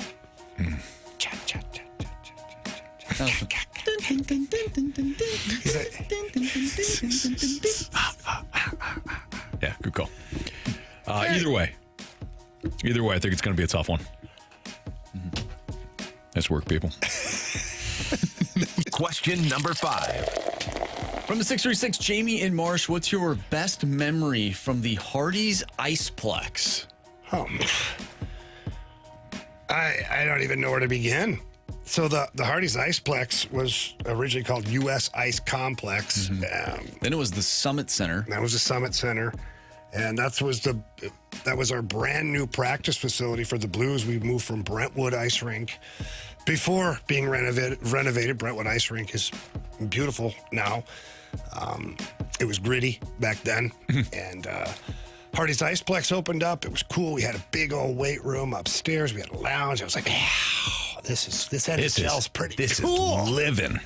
I think my best memories, though, from Hardee's Iceplex has to be, watching my boys play hockey there and being able to coach them play. And we had a couple of real good seasons playing for the Chesterfield Falcons, Central States team. And we finished first in the nation in 1 year. And that was fun watching them learn how to skate, learn how to play, and then go on to play as many games as they did at the Hardee's Iceplex. And all the relationships over the years, man. Like, it's wild. The lobby at Hardee's Iceplex might as well have been like one of the greatest social clubs in St. Louis. You'd have dads that went up there. Their kids aren't even playing or practicing. They go up to Hardee's, grab a bucket of beers, and sit there and talk to people. Yeah. So those are some of the best memories. For me, it has nothing to do with hockey because, one, I don't even remember half of the games that I played there. Most of the games that I played were not even in town. But playing Time Crisis in the arcade. In the little arcade area? Time Crisis was my favorite game to play. After every practice or game, I'd go and play Time Crisis. And it was so fun. That or I don't know the name of the game, but you would take this ball and you'd have to go up the mountain and try and get it into, like, at the top or whatever. And then if you won, you got a prize or something. That one was tough, though. But Time Crisis was my favorite. I played it every single time after a game or practice. And I wish I could play it now. There you go. Wish I could play it. Actually, you know what? There's this place called Up Down in Central West End. I actually believe they do have Time Crisis. So now that I remembered that, I might have to go play it now at some point. Up Dog? Up Dog? No, I believe it's called Up Down. Up Dog? I'm not falling for it. I'm not falling for it. Well done, Marsh. Question number 6. All right, let's find one here. It's got to be the Yadier Molina one, and it just toggled on me. Here we go, from Curb Stomp. Is the rumor of Molina joining the coaching staff true? We did talk a little bit about this, what was it, a week ago when Yachty mentioned it. He mentioned it, but today he went on his Instagram and said that he is ready to coach. Yeah. Well, I think because Albert now is also rumored to be in the running for the Padres manager's job. And Orioles, too. And the Orioles? I saw Orioles. I saw yesterday. Padres and Angels. So now I think Yachty's getting the itch going, if he's doing it, I want to do it. Yeah. So based on what he said on Instagram, did not match up with what we thought he said a week or so ago in the Puerto Rican newspaper, where he was like, I'm joining the Cardinals. His Instagram said, I'm ready to manage Major League Baseball. Sweet. Yeah. Okay. Yeah, he's just a mystery. He is. Really I don't think, I know this is I'm going to tick off Cardinals fans here, but I don't think it'd be the worst thing that while the Cardinals get their together, that that Yachty and Albert cut their, managerial teeth with somebody else. We learn a little bit. Then, when those teams eventually fail, just because they don't have the roster either, then you bring them on in. I could totally see Albert Pujols finding success with the San Diego Padres. Don't you dare. That's Don't the you one dare. team where I'm like, I had the Angels in mind. Why did you have to go there? Why don't you just go ahead and say the Orioles, while they were a dumpster fire last year, are still talented? Hey, Anthony. I had the Angels in mind when I said that. Why are you yelling at him? Because he started talking about the Padres. Anthony, see that door right there? Yeah. I'm going to go ahead and see myself out of that door. Thank you, Marsh. Bye. I appreciate you. It's Fastlane on 101 ESPN. Yeah, we don't know, by the way. The whole Yachty thing. That's all what we know is what I don't know. What you know. And even what I think I know, I don't know when it comes to Yachty. Right, because he could say, hey, I'm Change all his in. mind. It's one of those, we'll wait and see. Yep. I don't know if some people, I'm back, by the way. I don't know if some people left and came back. I don't think some people are going to believe us when we say that. Oh, no. According to some people, we are liars. Are the Cardinals, not the Cardinals, are the Eagles or Bills in bigger trouble? Are the Eagles or the Bills in bigger trouble right now? We'll get into that next on 101 ESPN.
BT here, and I've got an anniversary coming up, and I know exactly where I'm going because they have never steered me wrong. That place is Diamonds Direct. I've been telling you about Diamonds Direct for years because they have helped me out a ton. Whatever the occasion is, whether it's an anniversary that's coming up for me in a couple of weeks, or maybe it's a birthday. Maybe you are thinking about popping the question, or ladies, maybe you just want to spoil yourself. Fellas, you can too. Diamonds Direct has got you covered. The selection is incredible. The pricing, dude, it is direct. It's transparent. You're not playing any games with it. They don't have any middlemen. They're not marking you up. They get direct importer prices, and they pass those savings right on to you. They also have lifetime services. They're always free. I'm talking about cleanings, polishings, ring sizing, routine repairs. You got a little side diamond, little accent diamond that falls out. They'll cover it. They take care of you. They also have a 110% lifetime upgrade policy. When you're ready to upgrade a diamond, you'll get 110% of the original purchase price towards your new selection. Check them out. See what they do. Go to DiamondsDirect.com and get into the showroom at Olive and 270 at City Place. It's Diamonds Direct.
need a new Gauntlet contestant.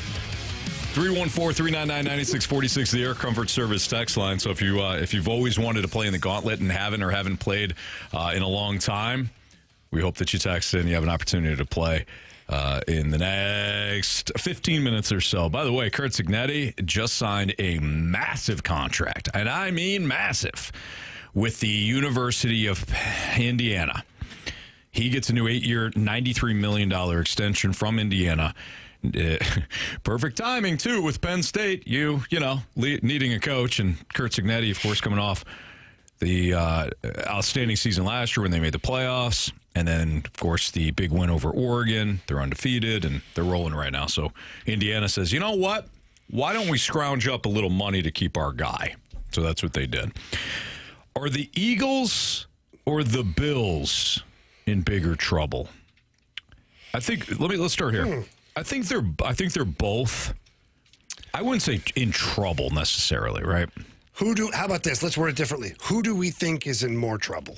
Okay. Because that way we can quantify it a little bit. I don't want to overlook some of the issues that the Eagles are facing. I think their offensive. I've maintained this for the last couple of weeks. People are saying, "Well, just run Saquon Barkley more." Okay, the offensive line sucks. The offensive line for the Eagles. Ball more, Anthony. The Eagles' offensive line has underperformed and it's banged up. That O-line has played much better. I don't know, a year ago, and over the last couple of years. Landon Dickerson is the latest to get hurt, but the other guys, not all of them, but some of them are vastly underperforming. The passing game's been out of sync, sure, but in terms of the running game, I mean, the passing game being out of sync, you can theoretically run Saquon Barkley, mix in the play action, get those linebackers to start moving forward. You're facing a loaded box, and then you're able to do the play action and attack some of the soft zones behind it. Well, they can't because they can't run the ball, and opposing teams aren't really respecting them.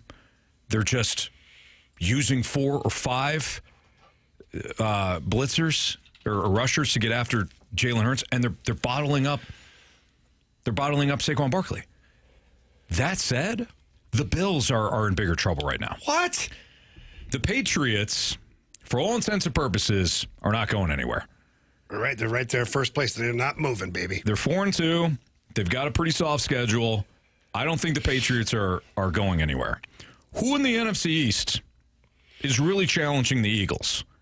And understand that I said this at the start. Depending on what happens this week, the Commanders could be tied with them. I understand that. But I'm less of a believer, and I've been this way since the preseason. You guys can back me on this. I said Washington, I did not trust their defense, and I thought that some of these close games will start to swing the other way. Yeah. And we've already seen it with the Commanders.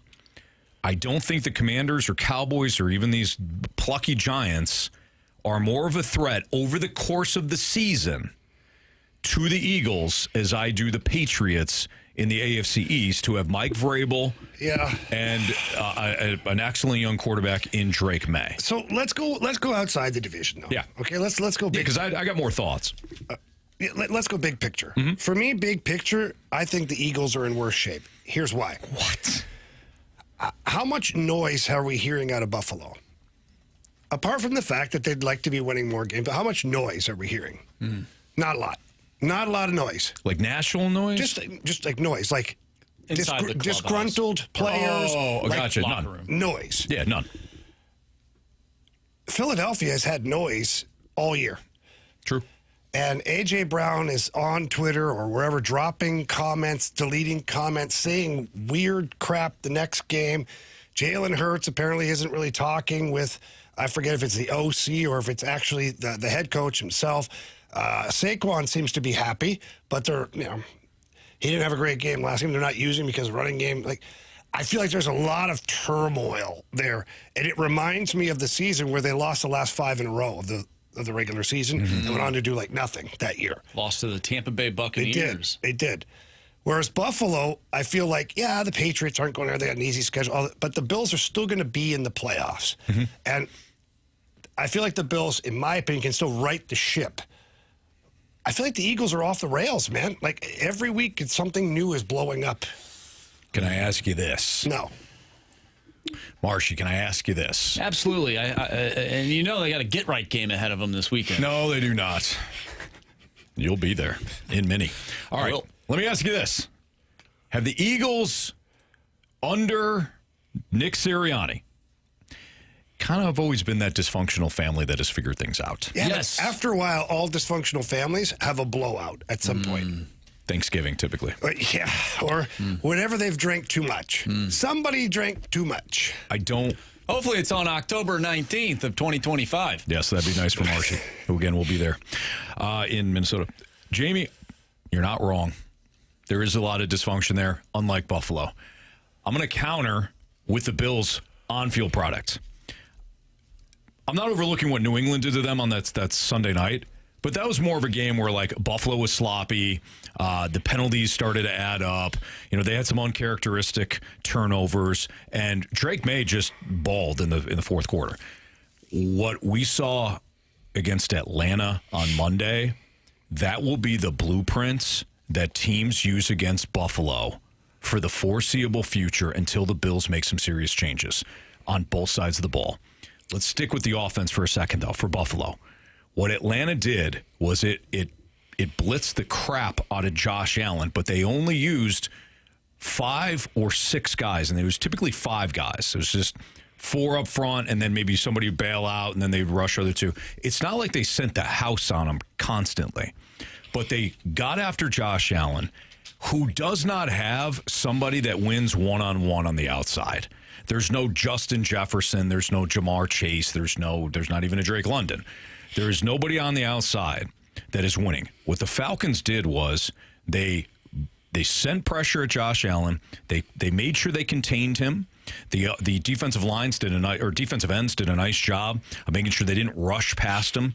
They kept him in the pocket, and they used the extra blitzer to get pressure on him. And they played man-to-man on the back end. Why did they play man-to-man on the back end? Because they're not scared. They're not terrified of what Keon Coleman and Khalil Shakir bring to the table. So I think that defensive strategy worked there. And typically you don't want to blitz a quarterback like Josh Allen, but they wanted him to make quick decisions, and you saw how well it worked. On the flip side, Buffalo was down Matt Milano. They lost Bernard. They've been out. They haven't had Daquan Jones, or maybe he's hurt right now. But they play this 4-2-5 defense. 4 defensive linemen, 2 linebackers, 5 DBs. If they stick with that, they're going to get run up on. And you saw what Bijan Robinson and the Falcons were able to do. Now, Bijan Robinson might be the best running back in the league this season, not named Jonathan Taylor. Teams are going to run against that because you only have 2 linebackers in the middle of the field. It's fine when you have Matt Milano, but when they don't, I don't think they can continue to play that with any sort of success. Maybe they'll go to the bye and they'll look at it and say, hey, we got to change some things based on all our injuries. But if they don't, again, that blueprint is out there for them now. Just my thoughts. So I think from your standpoint, when you're bringing in the Eagles and the outside distractions, Buffalo, I think, has got more on-field problems. And I think the difference between the two teams is the Eagles have those types of players that are vocal because they're high-level profile players. Mm-hmm. Buffalo doesn't have that. No, which is part of the problem. That's part of the problem, but in comparison to the Eagles, maybe it's not a problem internally because you don't have the quote-unquote diva on your team. But we've seen the Eagles do this time after time, and last year they won the Super Bowl. Right. So. Yeah, I got more faith right now in what I'm seeing from this is a weird way to say it, but given the Eagles' problems, I got more faith in them than I do the Bills, given the Bills' problems. Mm-hmm. And one last thing here. You may say, well, the Bills had a very similar team a year ago, which is true. But who won the MVP? Josh Allen. Josh Allen. They're so reliant on Josh Allen in so many different ways. Well, when he's an MVP, you're fine. If he's not at playing an MVP level, that's your margin of error. So I think there's some issues here at the Bills. I still think they're going to be in a playoff contention and all that. But when they face good teams, I think they got their work cut out for them. Bills could be 3-3 right now, if not for that Week 1 the Ravens, comeback. Yeah, good call. Yeah, you're right. One of their wins, they didn't play well for most of that game. And if Derrick Henry doesn't fumble, who knows? All right, it's Fastlane on 101 ESPN. Do we have a Gauntlet contestant? We do. Fantastic. We'll play the Gauntlet next on 101 ESPN.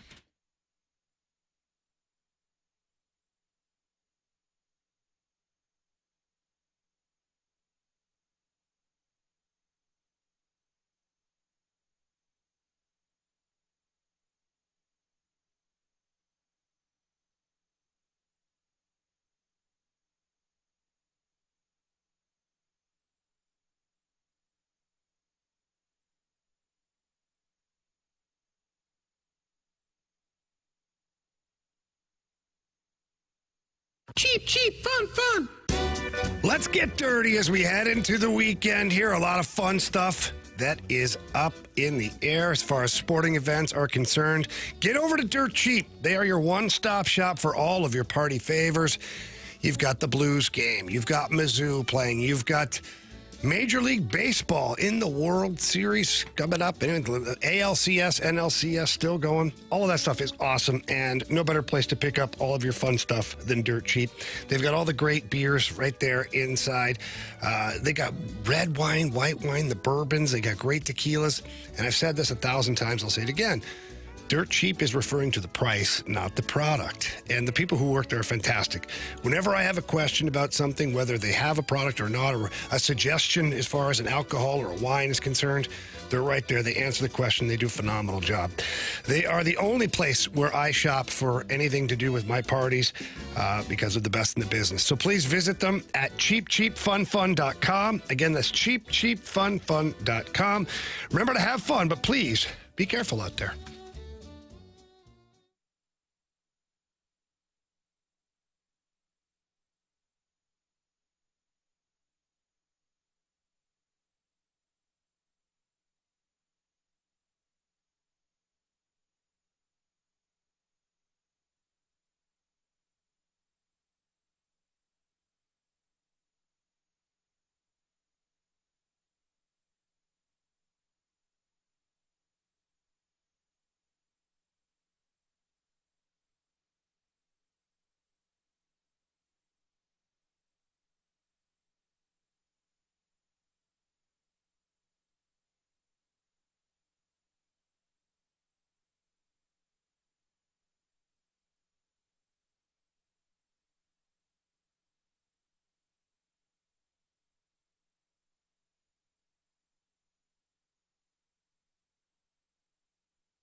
Warriors.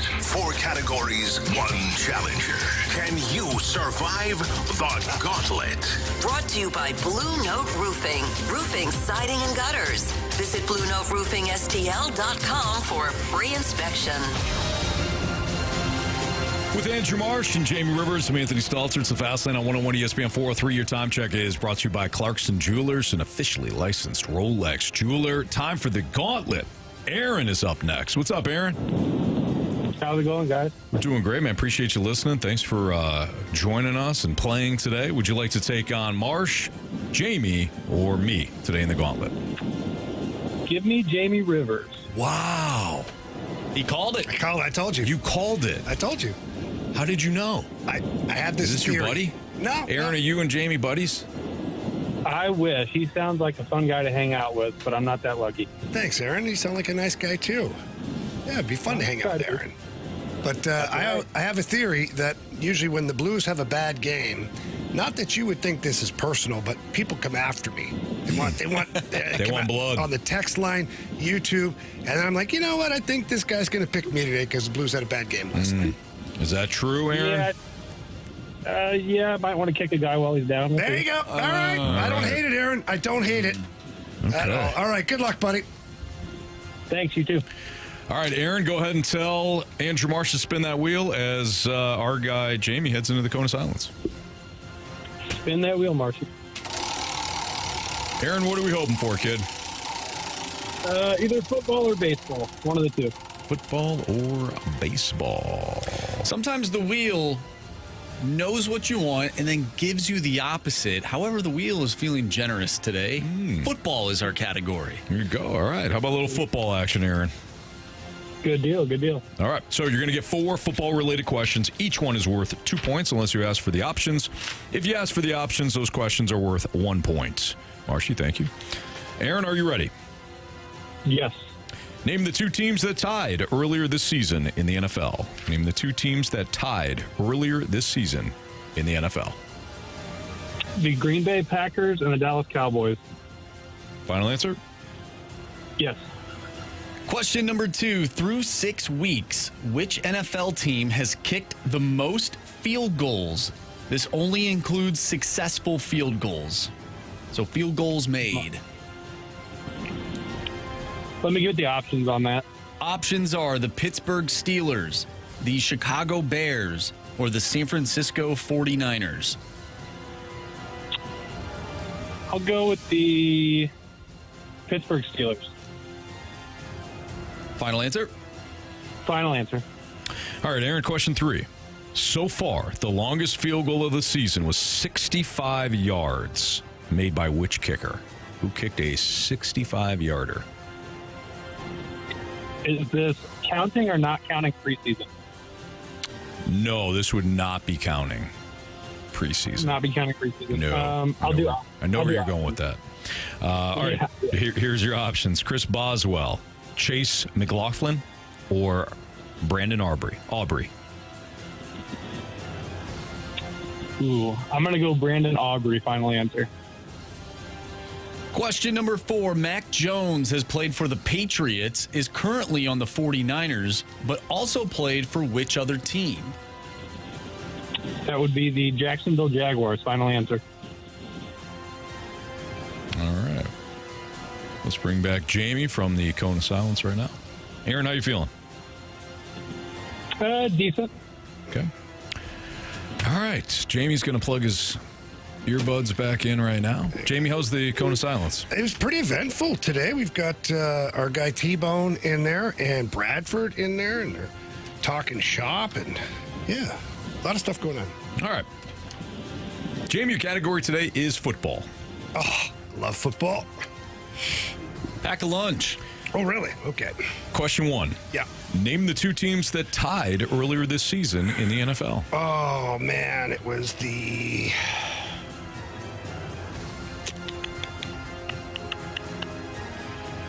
It's Cowboys and the Packers.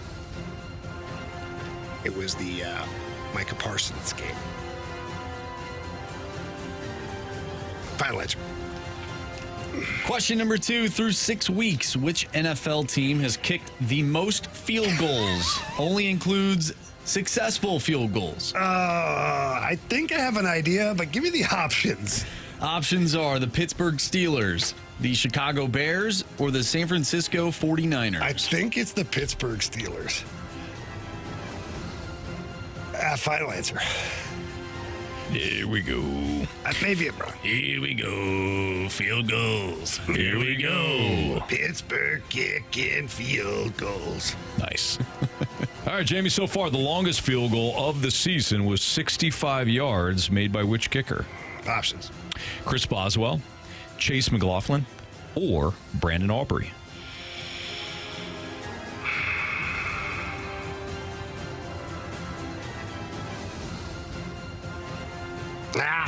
Boswell, final answer.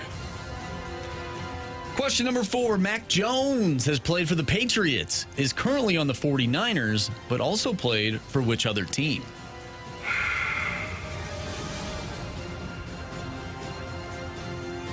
Wow. Okay. Patriots. And he went somewhere. Where did he go? Why do I want to say Cleveland? I don't know why I want to say that. Options, please. Options are the Jacksonville Jaguars, the New York Giants, or the New Orleans Saints. Was it the Jacksonville Jaguars? Yeah, final answer. All right, let's go over these. This is not pretty. Aaron versus Jamie in football. Yeah. Question 1. Name the 2 teams that tied earlier this season in the NFL.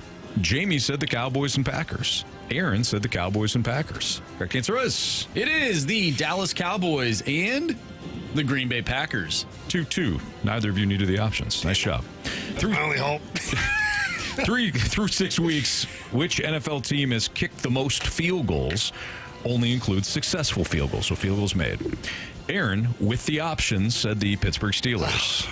Jamie also said the Pittsburgh Steelers. Correct answer is? It is the San Francisco 49ers. I would have said the Steelers. I wouldn't have batted an eye. I was thinking Green Bay at one point because what's his name just hit a bunch. They hired a guy that doesn't even want to be a kicker anymore. He's talking about being a substitute teacher and all this stuff. And I'm done with this. Yeah. Is it Brandon McManus? I believe he's the kicker now for the Packers. 2-2 tie. So far, the longest field goal of the season was 65 yards, made by which kicker? Jamie went with Chris Boswell.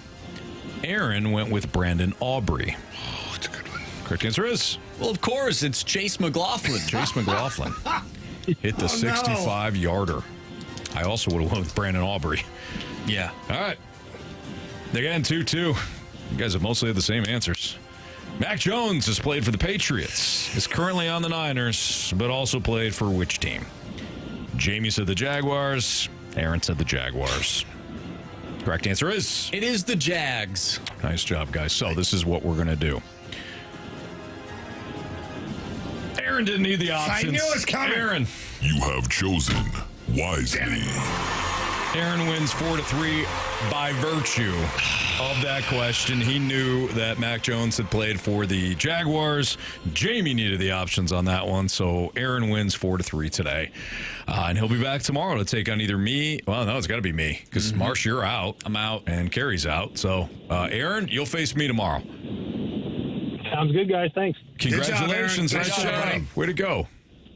Thanks, guys. Have a good one. You too. Hurts. Hurts a little bit. I had the Cleveland Browns on my brain. I don't know why. I know he never played there, but all I could see was him in the uniform until I heard the Jags, and I was like, oh yeah. Didn't help me though. Yeah, he was traded from the Patriots to the Jaguars. Yeah. All right, Jamie goes to the penalty box. We will discuss Super Bowl sleepers with the league kind of being in disarray right now at the top. Who might be some Super Bowl sleepers? We'll talk about it next on 101 ESPN.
Fastlane on 101 ESPN with Andrew Marsh and Jamie Rivers from the penalty box. Yeah. I'm Anthony Great over here, Stalter. guys. Love it. Now, Jamie, can you hear us? You really can't hear it. The microphone doesn't do what it's supposed to do. It's terrible. It's a horrible thing. And you know what? I deserve it. I deserve it. I deserve worse. I don't deserve a chair. You know, it should be punished. What? In what ways? Whatever ways you can think of, Anthony. Okay. All right. Super Bowl sleepers. Who are some Super Bowl sleepers? With the NFL kind of being upside down in some respects. Now, Marsh, do you want to put a cap on this in terms of like the odds? Yeah. Because like the Chiefs at plus 650, the Bills even at 7-1, Packers 7-1, Lions, Eagles, Rams, even the Buccaneers at 20-1. Like they're not big sleepers, right? So should we cross off those teams? Let's cross them off, Anthony. Cross them off then. If we're crossing off those teams. There's a lot of teams left. Okay. For example, the Panthers. Seahawks. Mm-hmm. The Panthers. Well, you're giving me nothing. I'm not crossed off 10 teams. Yeah, your rules are. It's always amazing to me how there's 22 teams left. Hang on. We get into these types of segments, and it's always amazing to me how you don't talk about it in the office. We don't, and then we get live on the air, and you just make up rules. And Marshy, just cross off those teams we're not allowed to use. We didn't talk about it. No, you didn't. No, you didn't. You weren't there. That's a lie. That's a lie. Anyways, go ahead, Anthony. Play your game. Go ahead. Seahawks. I think the Seahawks are a sleeper team. No, they're not. Okay. And why is that? I can see where this is going. That's a team right now Have you playing. seen who their quarterback is? When's the Yeah, last he's time he playing won well. a big game? Hey, Marshy, you know. Ooh, well, you got me there. But that's why they're a sleeper. That was uncalled for. He was.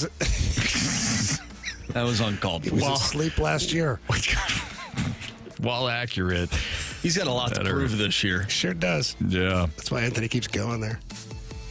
Yeah. He's having a good year, though. He's having a very good year. last Give him year. his How'd that end up? flowers. Come on, man. I'm just being honest. How'd your favorite team do? Oh, that's right. They lost to a rookie quarterback. They did. And I'm still pissed about it. Why you gotta be sensitive? Why you gotta hurt me because I said something honest? Because that's what we do in the show. All right. We do that in the studio. Hang on. This is how it works now. Anthony, who's your next sleeper? I already gave mine. No, it's the Seahawks. Can't be the only one. Okay. Do you want another one? Yeah. All right. Patriots. No. I actually don't believe that. How about the Colts? Sure. See, we're doing this now, aren't we? No, I don't we're like doing it. this. I can't do it, man. Okay. When was the last time Daniel Jones won a big game? Right. Oh, that's Daniel- right. He beat the Vikings in the playoffs. Yeah, I heard him. Wow, I wasn't even thinking that, but you connect those dots very quickly. You kind of got yourself there. Yeah. I mean, the Colts can run the ball. Their defense is okay. But, I mean, do you think that Daniel Jones plays this way all season long? Sam Darnold? Like, literally the same argument. Yeah, but I feel like Sam Darnold's, one, is a much better quarterback. And two, You have no respect for Danny Dimes. All he's doing is winning. I think Seattle defensively is a little bit better. Probably. So then we can't name it. Hang on, Marshy. Go to commercial. Seattle's the only team we're allowed to pick. Okay. Why weren't you this angry earlier in the show when everybody was demanding that, more from you following that 8-3 loss More by the from me? Blues? Yeah. Yeah, a lot of people saying, you know what? Want anger. I was Vitriol. angry. And now, you saved it till now. Well, because you lost in the gauntlet. You're ticked off. Well, and you painted us in the corner. Basically. No, you're in the corner. I know. But he's painted around me. I can't leave. Because Anthony changed the segment. He eliminated some of the teams I might want to say. And then he said Seahawks. And then every other team is, no, Seahawks. called Super Bowl sleepers, not Super Bowl Segment's favorites. over. Seattle is the only freaking sleeper team. I was the one that said New England. You said no. Never mind the fact that sleepless in Seattle exists. You're picking them as a sleeper. Brutal. No thought into it. I liked it better when it was called You've Got Mail. Same movie. Actually, I don't know. Anthony, I'm going to pick a team, and Be careful. Don't you do it. I Be can't careful. stand this team. No. Oh, okay. All right. We're all Can't right. stand this team. But they have a Super Bowl winning quarterback. They have a dynamic wide receiver. By the way, they have another dynamic wide receiver. Oh, yeah. Say it, Marshy. Say it. The Los Angeles Rams. I thought you were going Bengals. No. No, that would also fit. Given their current quarterback. Yeah. That's hilarious. What are the Rams at in terms of the odds? Well, they're a little lower. They are, they actually wouldn't qualify. They wouldn't? No, they're 16-1. Damn it, Jamie. Might as well blame that on me, too, with the rules thing. Yeah, no kidding. All right, Broncos, Chargers, 49ers, Commanders, Ravens, Seahawks, Steelers, Patriots, Texans, Jaguars, Vikings. Those are your teams. Do we see a world in where the Ravens flip the script, Lamar Jackson comes back, they find themselves in the playoffs after a terrible start to the year and win the Super Bowl? I wonder what the odds would be for them right now to win the Super Bowl. They'd have to get half their team back from injury. Well, that's fair. I think they're buried. I don't even think they make the playoffs this year. What do you think? Who's that? Ravens. I think that, no. Now, they will get Lamar back after the bye. This is their bye week. But who else we getting back here? What are they right now, 1-5? Yep. Do you That's see a tough, world where man. they go 12-5? Well, so I mean, they're certainly Or 11-6. talented enough. they're in the same position that the Bengals were in last year, where they were bad at the beginning of the season. All of a sudden, they start winning games, and it came down to the final week where the Bengals had a chance to make the playoffs. I hate the schedule game because there's really no basis for it. You don't know who's going to be hurt, and teams change and whatever. But let's just play the schedule game. They're 1-5 now. All right, I'll throw out the team. We'll all quickly come to a consensus. So they got to bye. If Lamar's back next week, they play the Bears at home. That's a win. I say win. Marsh? Yeah, okay, I'll go with a win. All right, so they're 2-5 now. Dolphins win. Win. 3-5 at Minnesota. I think that's a win. Anthony, don't do that. Sorry, Marshy. If Lamar's playing, I hope he's out. oh, wow. Wait, we're hypothetically I know, saying I that know, Lamar I know. isn't. I'll say win. Okay. So now they're 4-5 at Cleveland. That's a win. 5-5 versus the Jets. That's a win. 6-5 versus the Bengals. That's a win. 7-5 versus the Steelers at home. Win. I think it's a win. 8-5 at Cincinnati. That's a win. 9-5 versus New England at home. Loss. That's a loss. I think at some point the bubble has to burst. Like, they have to have the one hiccup. 9-6 at Green Bay. Loss. That's a loss. Can it flip it? Sure. Let's go back to beating the Patriots and losing to Green All right. Bay. So either way, they're what, 9-7? Yeah. At Pittsburgh. I think that's a win. I think that's a loss. I think that's a win. Really? Pittsburgh. I know that Pittsburgh in the second half of the season. I know we like to goof around about the Steelers, but it's a home game for the Steelers. When is it a home game for the Steelers? Okay, they're not the Miami Dolphins. When? When, though, Marshy? Come on. What is Say it, it. late December? Yeah. Mm-hmm. Okay, so yeah, the Ravens are definitely a sleeper for the Super Bowl. They sneak in. We're allowed to Take use them them? now. Yeah, well, yeah, we can. The odds are bad. It's because Anthony got there. Yep.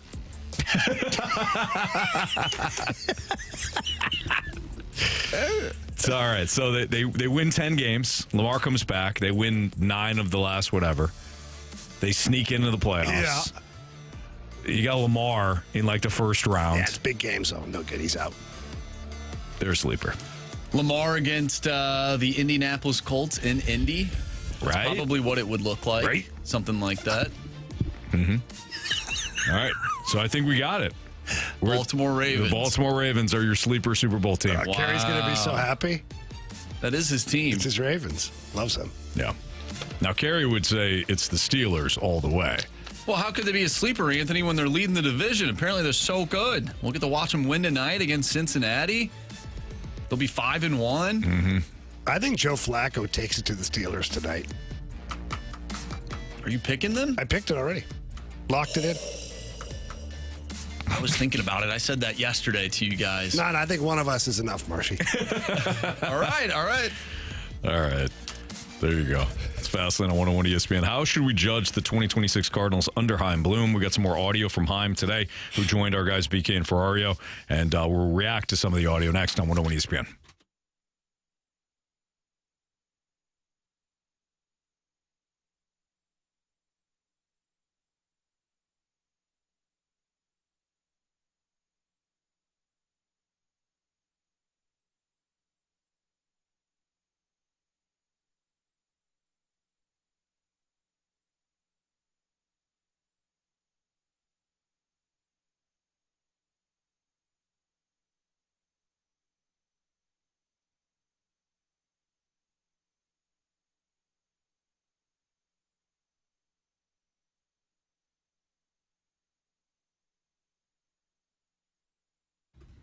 I love playing on underdog, especially when you got some prime time games. You got the Steelers and Bengals. You might be saying to yourself, I don't like this matchup. Hey, it doesn't matter, because at underdog, you pick some players to go higher or lower on their stats, and you can win money just from playing at underdog and from the comforts of your own couch, in fact, right here in Missouri. So, again, playing underdog, super easy. Just go to the site, choose whether or not players are going to go higher or lower on their stats. For example, I think Jaylen Warren can get back into the action here. He's been out a little bit lately, but he came back last week. I think he has a bigger game than what some people think. So higher for Jaylen Warren, higher than 49.5 rushing yards for Jaylen Warren.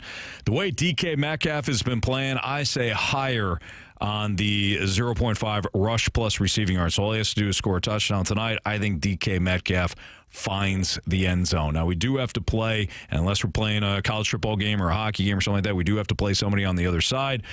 Why don't we go with, let's see here, with Cincinnati. I say that Jamar Chase higher than 76.5 receiving yards. That's my card for Thursday Night Football. You can play it much differently you want. You can fade me if you want. No big deal. If you get your entries right, you can win up to 5,000 times your cash, and you can play for as little as $1. So download that app today. Sign up with my promo code Anthony to score $100 in bonus funds or bonus entries when you play your first $5. That promo code, again, it's my first name, Anthony. Underdog. Make plays, win money. Must be 18 or older and present in Missouri. Terms apply. See assets.underdogfantasy.com/web/play and get terms _DFS_.html for details. Concerned with your play, call 1-800-GAMBLER or visit www.inspeakgambling.org.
Center.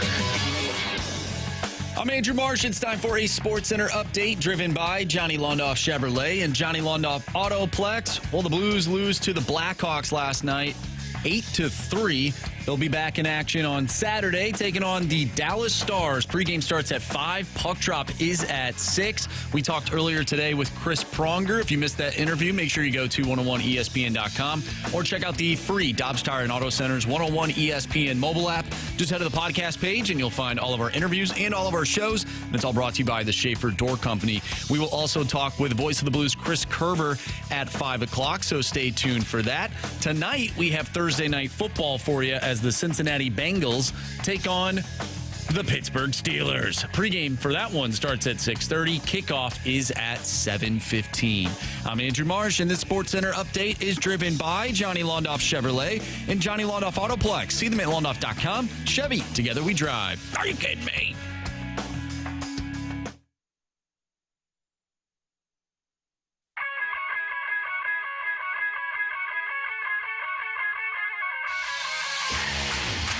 It's Fast Lane on 101 ESPN with Andrew Marsh and Jamie Rivers. I'm Anthony Stalter. So Chaim Bloom, the new Cardinals team president, of course, joined BK and Ferrario earlier today. And one of the things that we discussed earlier was what the identity could be for the Cardinals. And I thought Bloom gave a damn near perfect answer. Well, here's Bloom on how to evaluate the Cardinals on the field in 2026, knowing, of course, that, look, they're in a rebuild. Here's what he had to say. At the end of the day, we will never stop caring about winning. I think I was hopefully clear about that when I talked from the dais a couple weeks ago. That is still always going to be our focus. I just wanted to be honest with people that we have this bigger goal in terms of getting to a place where we can, credibly say, like, we're in position to win this division, compete for a championship, and we can sustain this position for a period of time.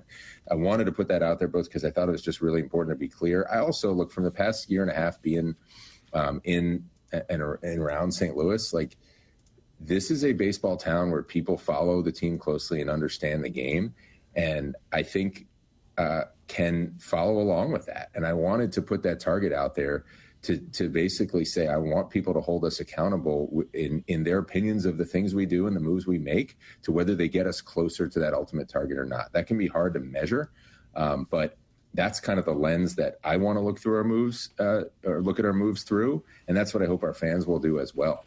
I want us to have a high standard every day in terms of how we go about our business. It just because we may say, hey, we've got a longer term goal doesn't mean we let that standard slip every day. So I definitely want our fans to see a team that's going about this the right way, that is always pushing, always acting with urgency, and that is putting a product out there that is fun to watch, while understanding, like, some of the things that we're going to be trying to do, we may be trying to do over a longer time frame. All right, so let's start with that last part. And by the way, Gator from the Snake Pit said Anthony said he had a present. I thought he found CD's dog. I actually did, but then I just put it too low that you can't even see it on the camera. So Jamie's going to hook us up here. There were some questions about whether or not we had CD's dog, and we found him. But I did a piss poor job of getting the dog on camera. So hopefully we'll fix that right now. Again, Jamie's coming through. All right, so back to Bloom. Let's start off with that last part. The fun to watch. We hope that there's at least some part of this team that's fun to watch. What would be fun to watch if the team isn't a playoff contender as a fan? Because I have a hard time answering this. Yeah. I have a hard time answering this because I firmly believe, and I apologize to be so blunt about this, but, like, if you're not winning, it ain't gonna be fun. Right. It's just not. And you don't. By the way, you don't have to be a 95 to 100 win team in terms of winning. You can be an 85 win team. No. And for now, be fun to watch because you are hanging around that wild card mix as a rebuild. That'd be fine. What we haven't been able to see over the last couple of years is a competitive team, or outside of May this year, they haven't been that competitive. And on top of that, they've been boring as hell. Mm-hmm. So what would be fun? Winning. Winning is the only thing that's going to be fun. And he did a nice job of answering that, by the way, because he knows he's starting a rebuild. So it's not going to be a bunch of wins. No. So what do you say to your fan base? Oh, we're going to hit a bunch of home runs. Well, if you don't, now Bloom's a scumbag. He lied to us. There's really not much you can say. I think it's pretty early to call him a scumbag, Anthony. Well, that was a hypothetical. Oh, I thought you were already there. No. I was playing it out. Okay. Understood. It's called role playing, Jamie. Oh, now I know. You've been there. Yep. For me, fun would be seeing just the young players take the next step and do it at a above average level. Like, I just feel like none of the young players, outside of a few of them, really showed me anything this year. Like Victor Scott, great defensively, finalist for a Gold Glove, but like, where's the hitting?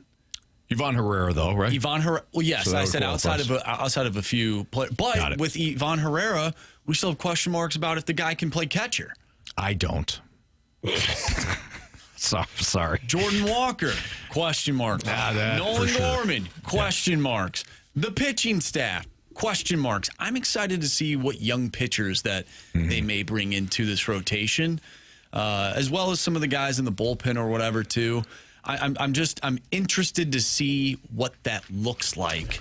Now, I don't know if they'll be good or not, but I think that's what is keeping me afloat when it comes to the 2026 season. Let me ask you guys a question, because this scenario could be very true. So Chaim Bloom's very honest with what he's trying to do. He wants to continue to. The plan is to continue to try and win as many baseball games as possible while focusing on 2 to 3 to 4 years down the road for ultimate success. Right. So for you guys, and you said, what did you say, Marshy? Winning? I want to see this team win. Well, I think we all want to. I said that if I'm going to answer the question, so to like I haven't asked the question to set you. No. Answer this question about what's going to be. It would be like a couple of these young pitchers shove, and then I can look forward to that every 5 days. Okay, so let's just teleport ahead here to next year. The team is, let's say they're a 75 win team.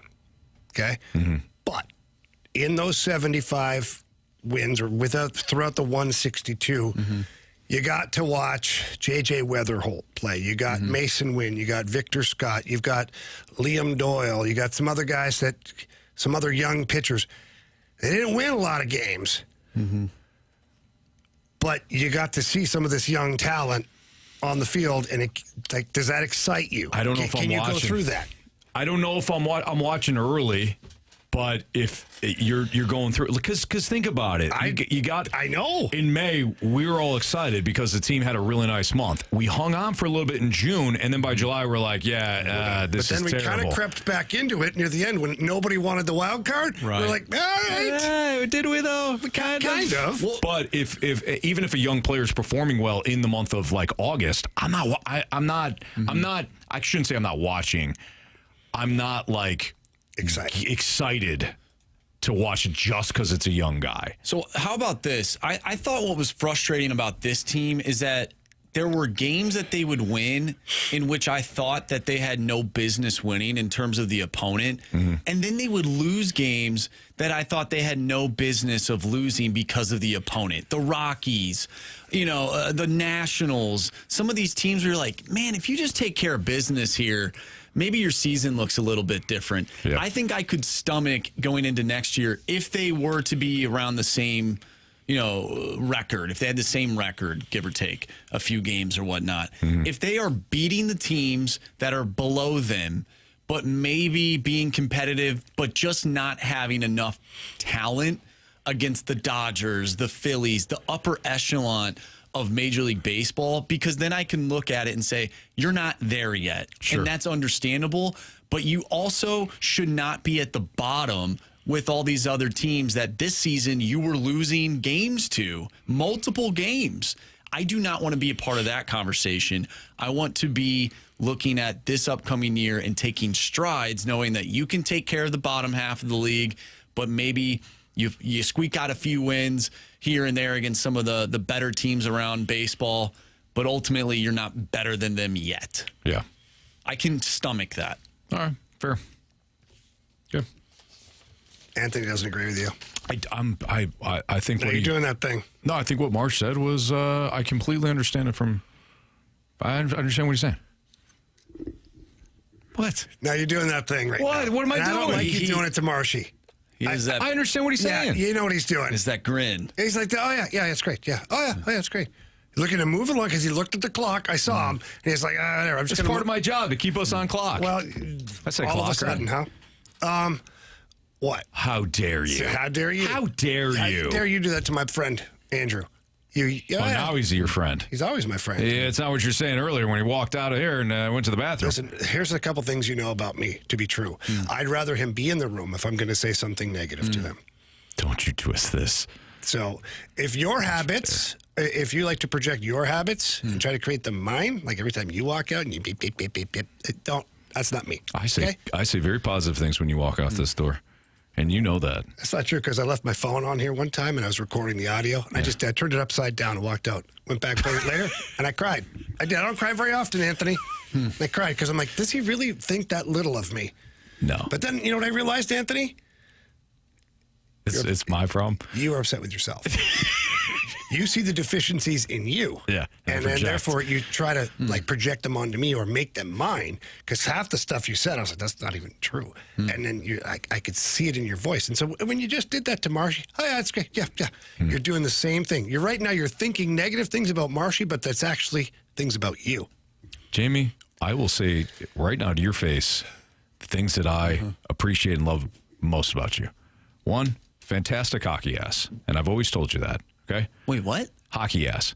Two, he's got a hockey player's ass. Look at it. Okay. It's outstanding. Well, I've heard of like baseball butts. I've never heard of that. Really?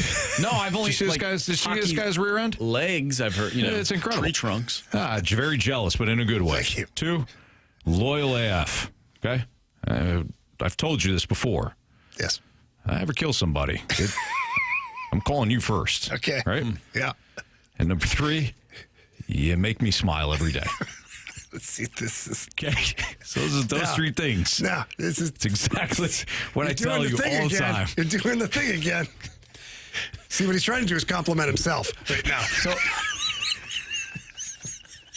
Anthony, I was having this conversation the other day, actually, with Rachel about Anthony? If someone were to. Like what you just said. Yeah. I said, I know a few guys that would help out. Got a few guys in mind. Speed dial. It's basically this show is who you'd call. Yeah, absolutely. Could you imagine getting that phone call from Marshy? Guys, I blanked up. Total accident. Don't worry about it. Yep. Anthony, take him for a beer. Carey and I got this. Marsh, we're going to clean up your story right now. We are some sick individuals. Yeah. Anthony, quickly, drive him to Kansas City immediately. And go buy a bunch of things on his credit card. He was never here. All right, we got our Week 7 NFL Pick'em Challenge picks coming up next on 101 ESPN.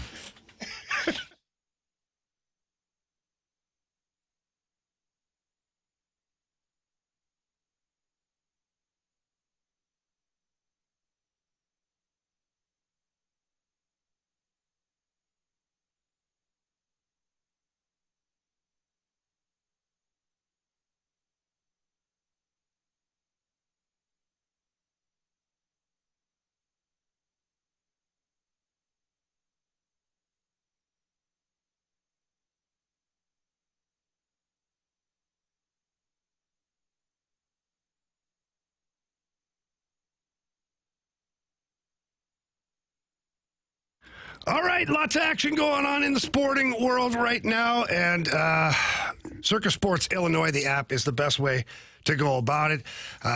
Hit my play last night, which I loved, by the way. It was great to see that happen. And my play tonight over at the Circus Sports app.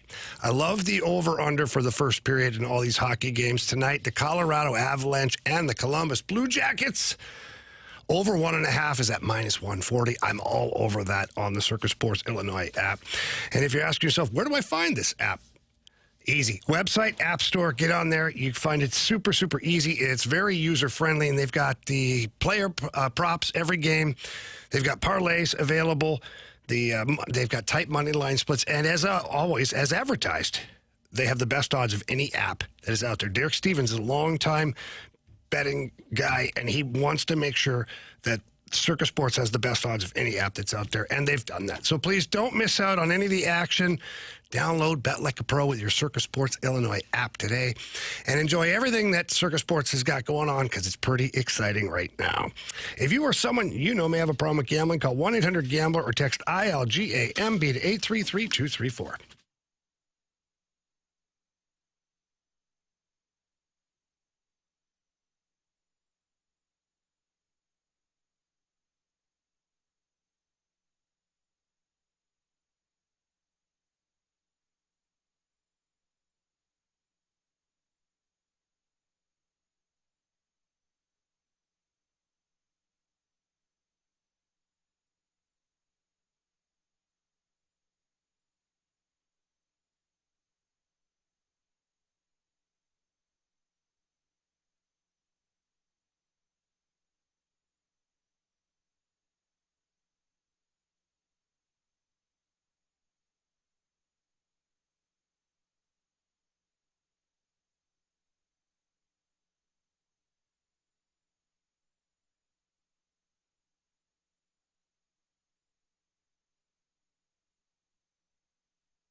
Get ready to pick 'em. It's the Fast Lane Football Pick 'em Challenge on 101 ESPN. Refreshed by Bud Light, official beer of the NFL. Easy to Sunday, easy to enjoy. Enjoy responsibly.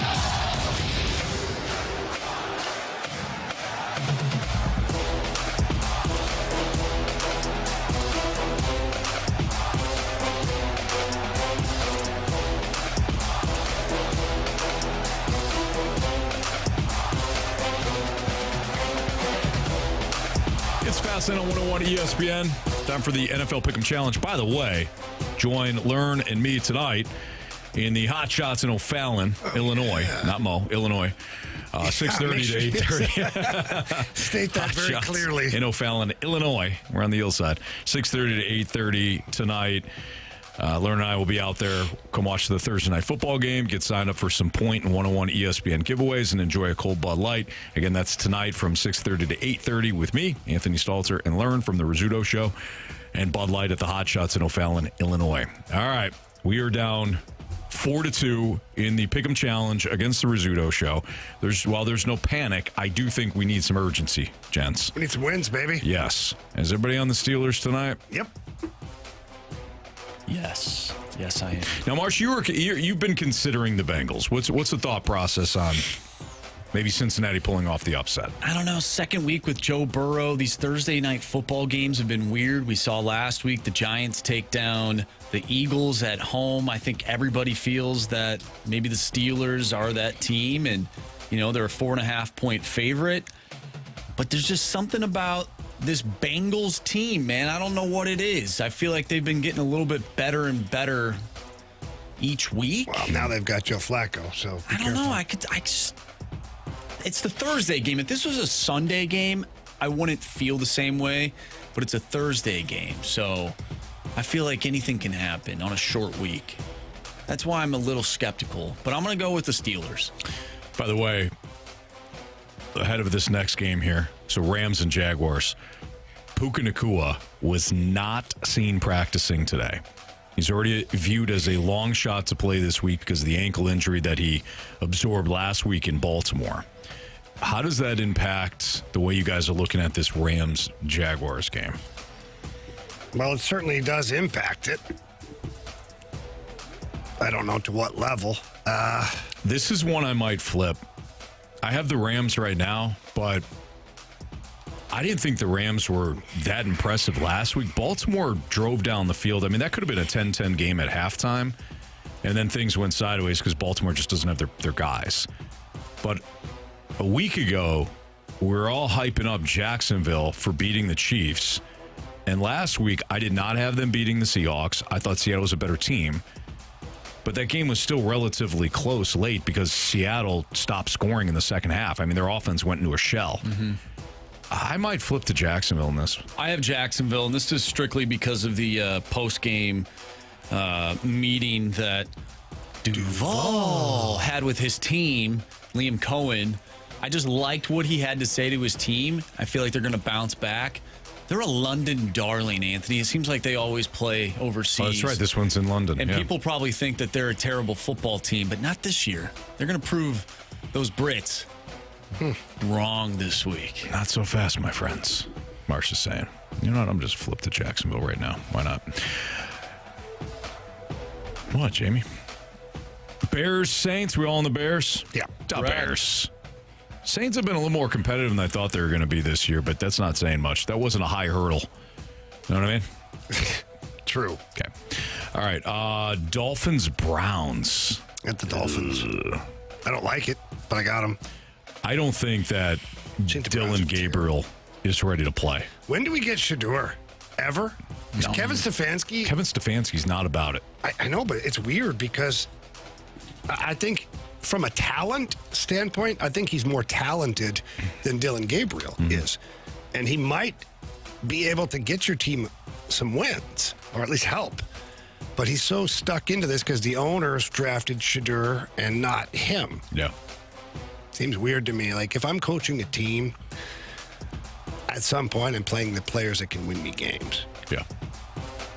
Okay. Dylan Gabriel threw the ball about 4 feet all game last week. It was terrible.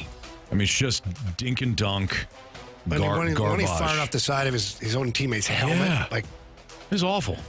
Anyways, I got the Dolphins here. Don't feel great about it, but I got the Dolphins. Marsh? I also have the Dolphins. We all have the Chiefs over the Raiders. Yes. Eagles, Vikings.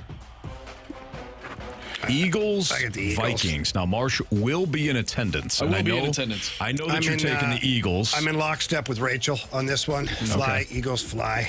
Yeah, I'm going to fade my team. I said that if they won last week, or not last week because they were on a bye, but if they had beaten the Browns when I faded and took the Browns, that I would fade the Vikings the rest of the year. I did that last year. They had a pretty good regular season.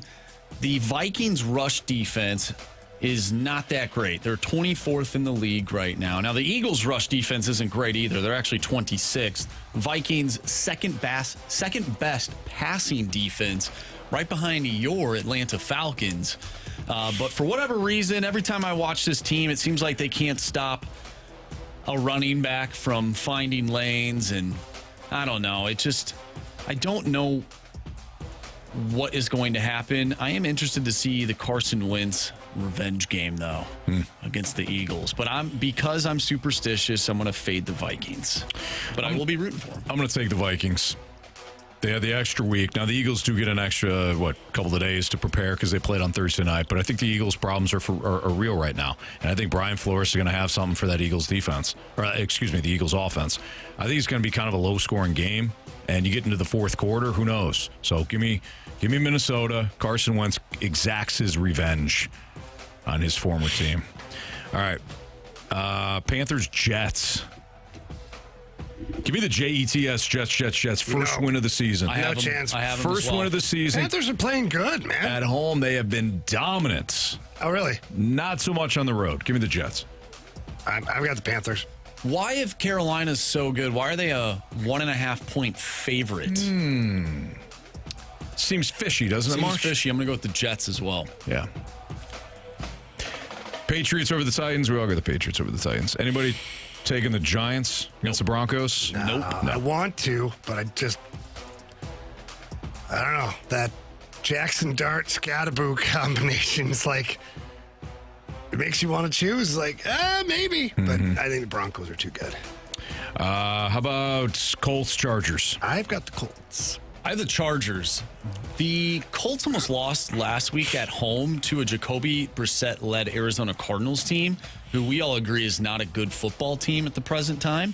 But the Chargers, although they don't have Amari and Hampton, it seems like they have worked out their backfield to a degree, and they are a 1.5-point favorite right now. So I'm looking at that. I'm going to go with the Chargers. I got the Chargers, too.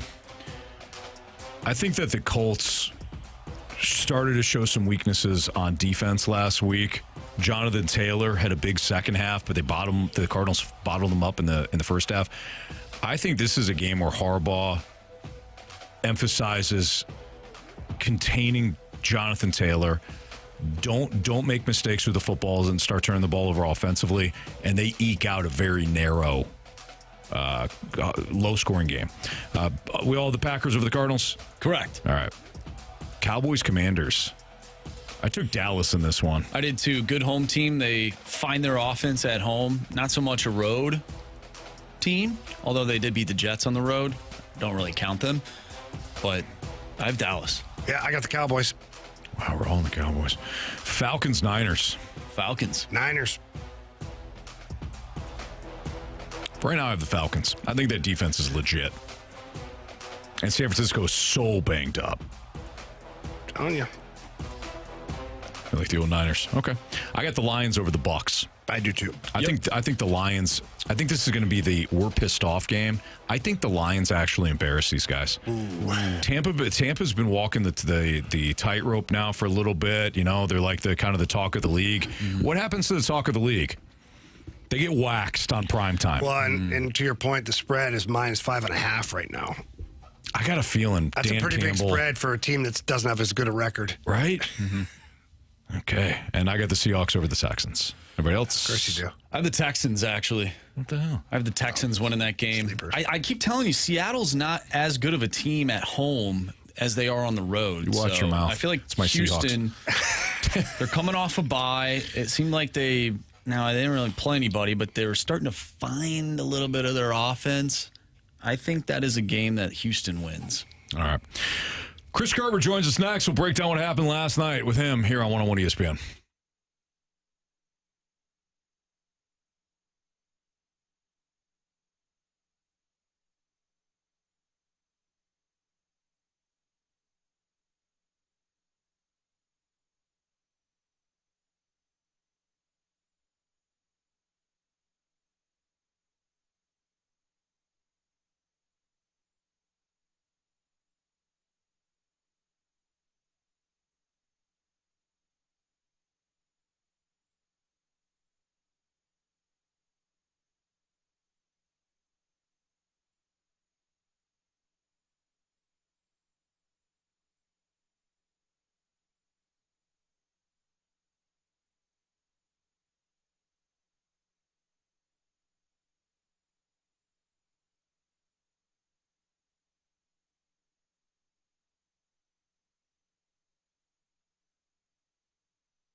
You know, it's getting that time of the year where you're going to start turning that furnace on. And if you haven't had that unit looked at in a little bit of while, well, do me a favor. Get on the horn to Classic Air Care. Have them come out and check it out. It is not expensive. And I'm going to tell you one thing. It is a heck of a lot cheaper than having to replace an entire unit. And sometimes just simply maintaining the unit, like you would change the oil in the car or rotate the tires on your car, is a fantastic way of making sure that you don't have to replace the whole unit. So how do you do it? You go online at classicaircare.com. If you want to check out how good they are, look at their 4.8 Google rating at the top of their website. Click on it, read the reviews from people that live right around you, and hear how good their service has been. When they come to your house, they're going to check the heat when it comes out. They're going to go to the furthest vent, and they're going to find out if it's blowing and what the temperature is there. And if it's within the right variance, you know that you've got a unit that's working properly. In the meantime, make sure you're changing that air filter. That's what Classic Air Care recommends you do, that you can do at your own house to make sure that you're doing the best to keep the unit running efficiently. Get online, get an appointment, classicaircare.com. They take care of my house. They will take care of yours with the same great care. They've been making people comfortable since 1926.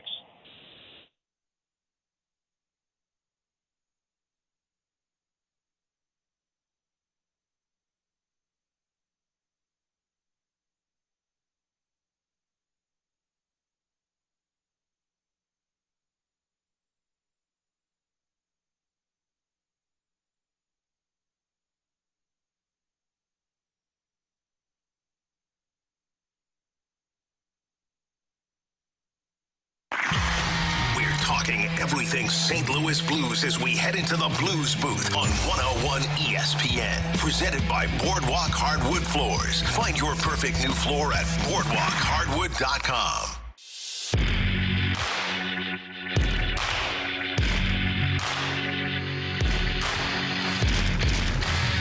506, your time check is brought to you by Clarkson Jewelers, an officially licensed Rolex jeweler with Jamie Rivers. I'm Anthony Stalter, and we head to the Collier and Thompson phone line. We're joined by the play-by-play voice of the St. Louis Blues, Chris Kerber. What's up, Kerbs?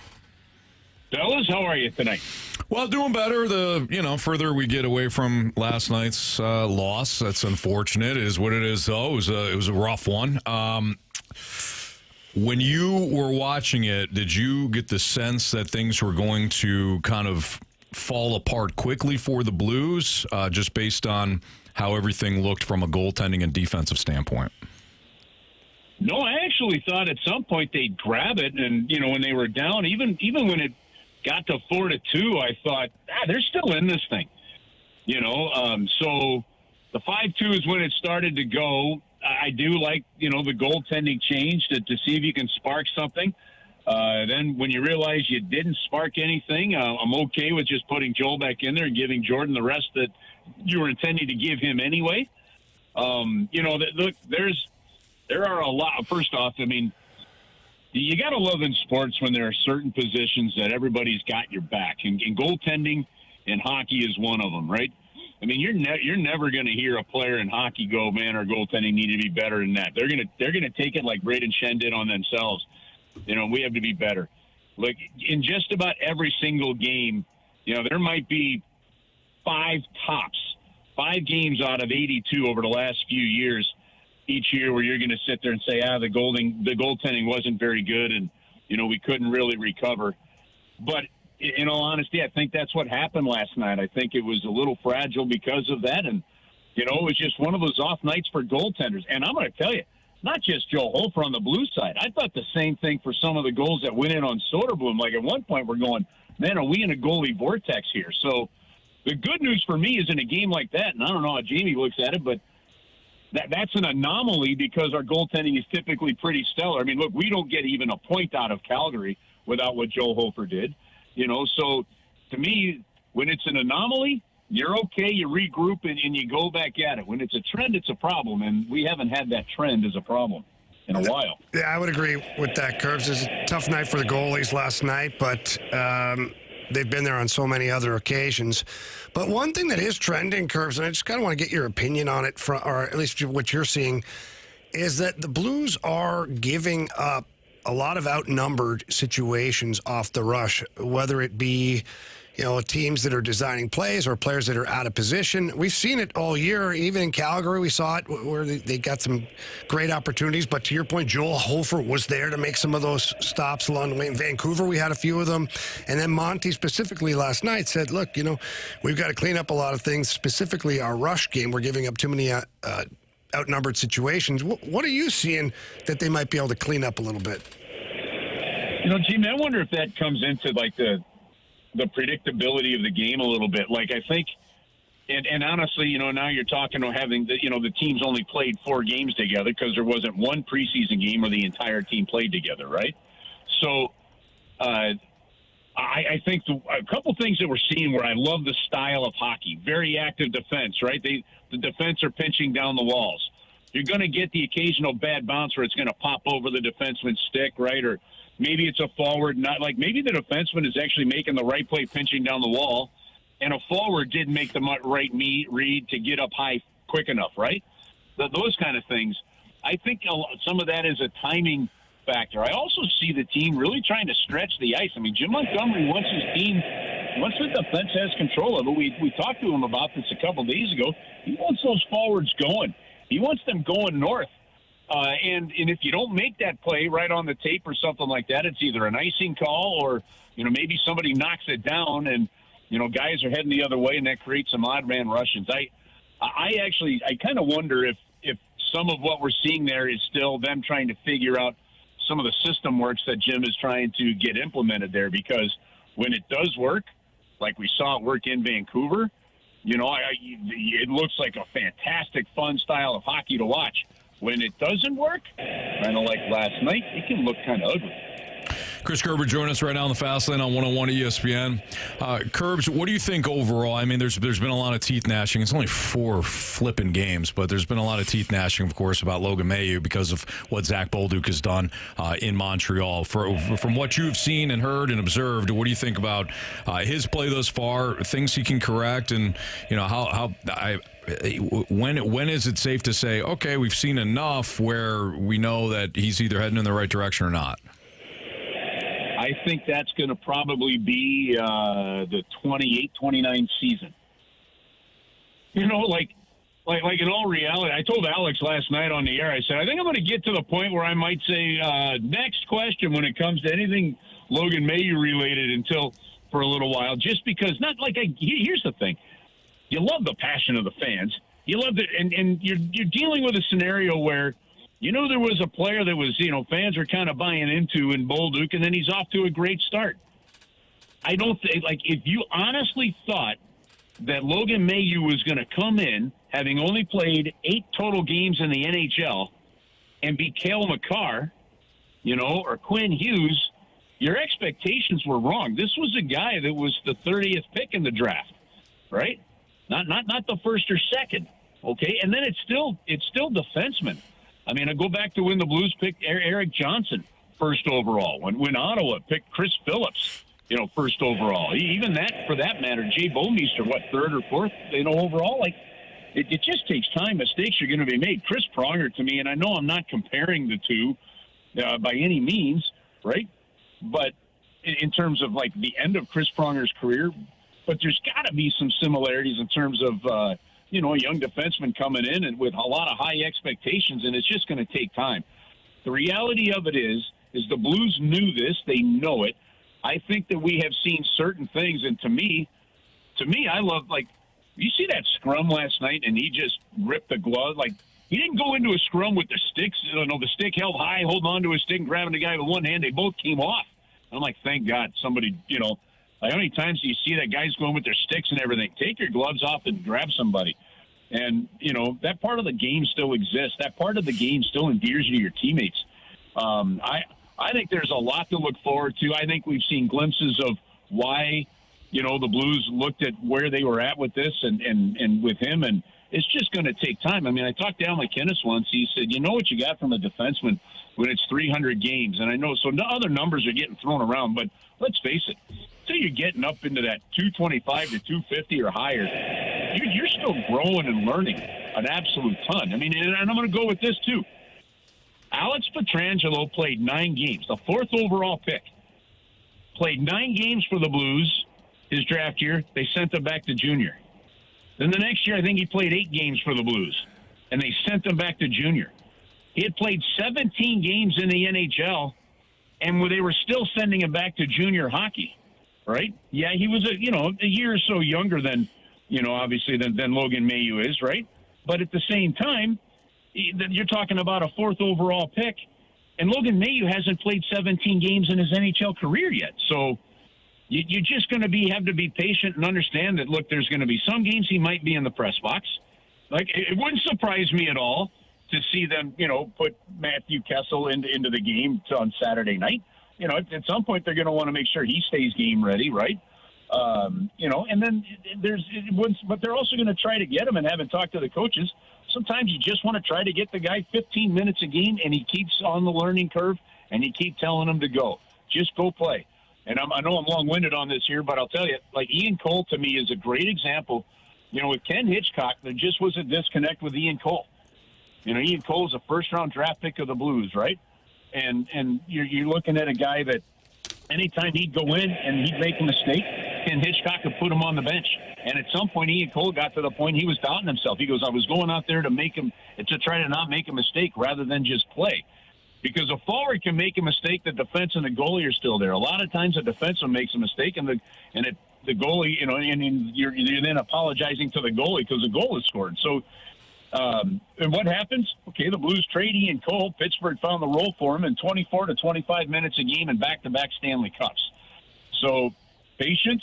It'll take some time. There's a lot of good that appears in this young man and a lot of nice team aspect to him as well. And it's just going to take time. So I pump the brakes is what I would tell everybody and let this play out. I don't think you're going to see the value of this trade for a little while.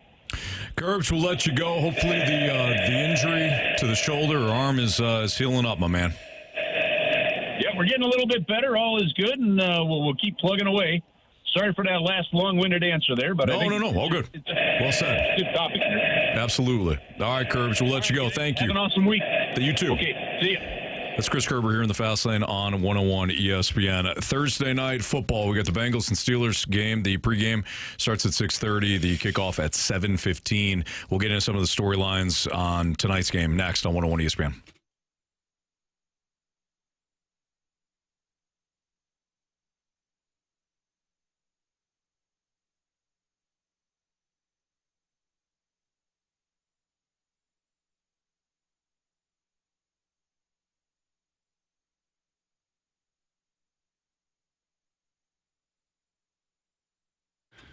My friend Gloria Liu was in here not too long ago. We're talking about selling homes here in the St. Louis area, and you really have to know what you're doing. And that's why some people put their houses on the market, and maybe you're not getting the most money for your home. Maybe your home is sitting on the market longer than you expected. That's because your real estate agent doesn't understand the landscape of the St. Louis real estate world. Call Gloria Liu with your home sold guaranteed realty. Gloria Liu knows exactly what is going on. She's been in the business for over 20 years, and she sells several hundred houses a year, not just like 4 or 5, no, several hundred houses. And she's also got 24,000 buyers in waiting, which means once you figure out what you're selling your home for, whatever price range that is, Gloria Liu has a chunk of people ready to buy your home. So start packing, get your things in order, but first call Gloria Liu. Tell her Jamie Rivers sent you, and her number's 314-325-6888. That's 314-325-6888. Or you can always visit GloriaHasTheBuyers.com. Again, that's GloriaHasTheBuyers.com.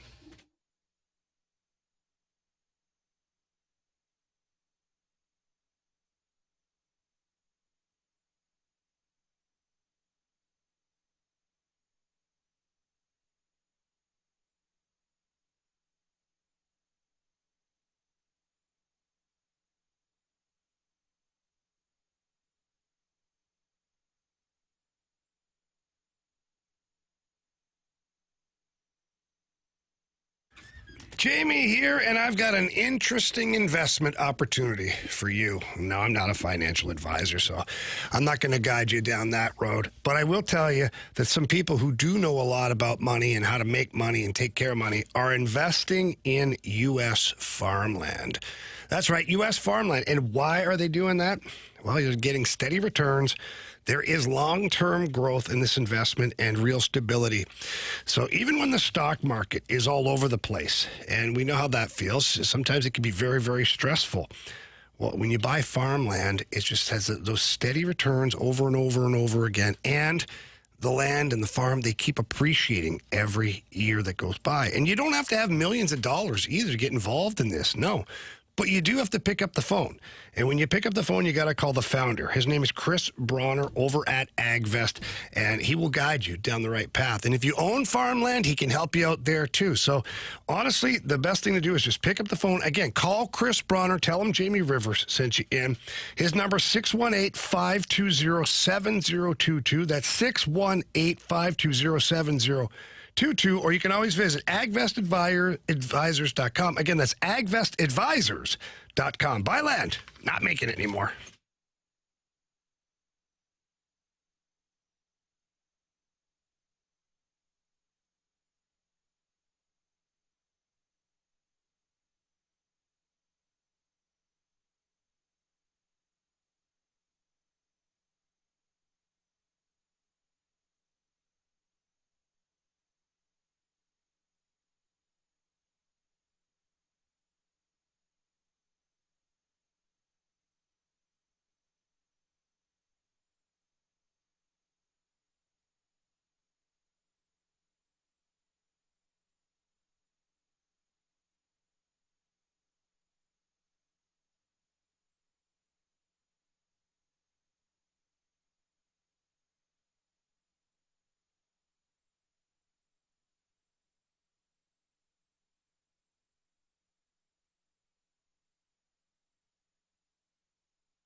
Fastlane on 101 ESPN. Tonight, you got Bengals and Steelers pregame at 6:30 right here on 101 ESPN, and the kickoff will be at 7:15.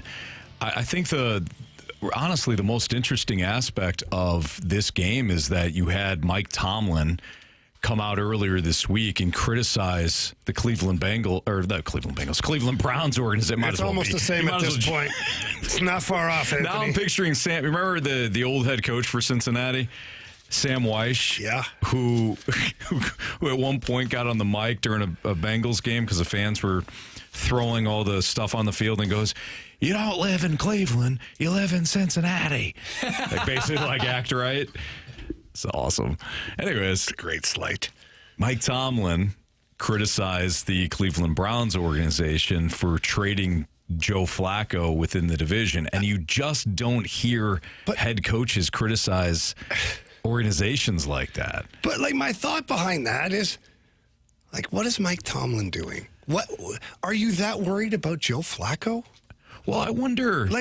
If it was Lamar Jackson, and let's say the Ravens were 1-5, they got a bad team, blah, blah, blah. And they turned and flipped him to the Browns or flipped him to the Bengals in the division. Then if I'm Mike Tomlin, I'm like, I just don't understand why they would trade in their own division. Like, that seems kind of silly, Right. It just made your own life harder. Yeah. It's Joe Flacco, man. That's a Super Bowl champion, and you know it. It's my guy. That but is your guy. I'm still trying to be, Here's what I think happened there. So Mike Tomlin and Stefanski were on the same staff way back in the day in Minnesota. So I wonder if Tomlin was throwing a shot at Cleveland in kind of a a weird support role for Kevin Stefanski. I don't know. Just throwing it out there. How do you connect that? They're on the same staff. Yeah, but how do you connect it as support? Maybe they've been talking. Kevin's like, But how do you connect it as being supportive? To me, it's like it's an insult to Cleveland, which I would map it back. But it's not like Stefanski traded Joe Flacco. The front office traded him. But we know that in football, the head coach plays a huge part in roster management. I don't think Kevin Stefanski wanted Shedeur Sanders. I think he's on it because of ownership. Know what I mean? Yeah, but he still isn't playing him.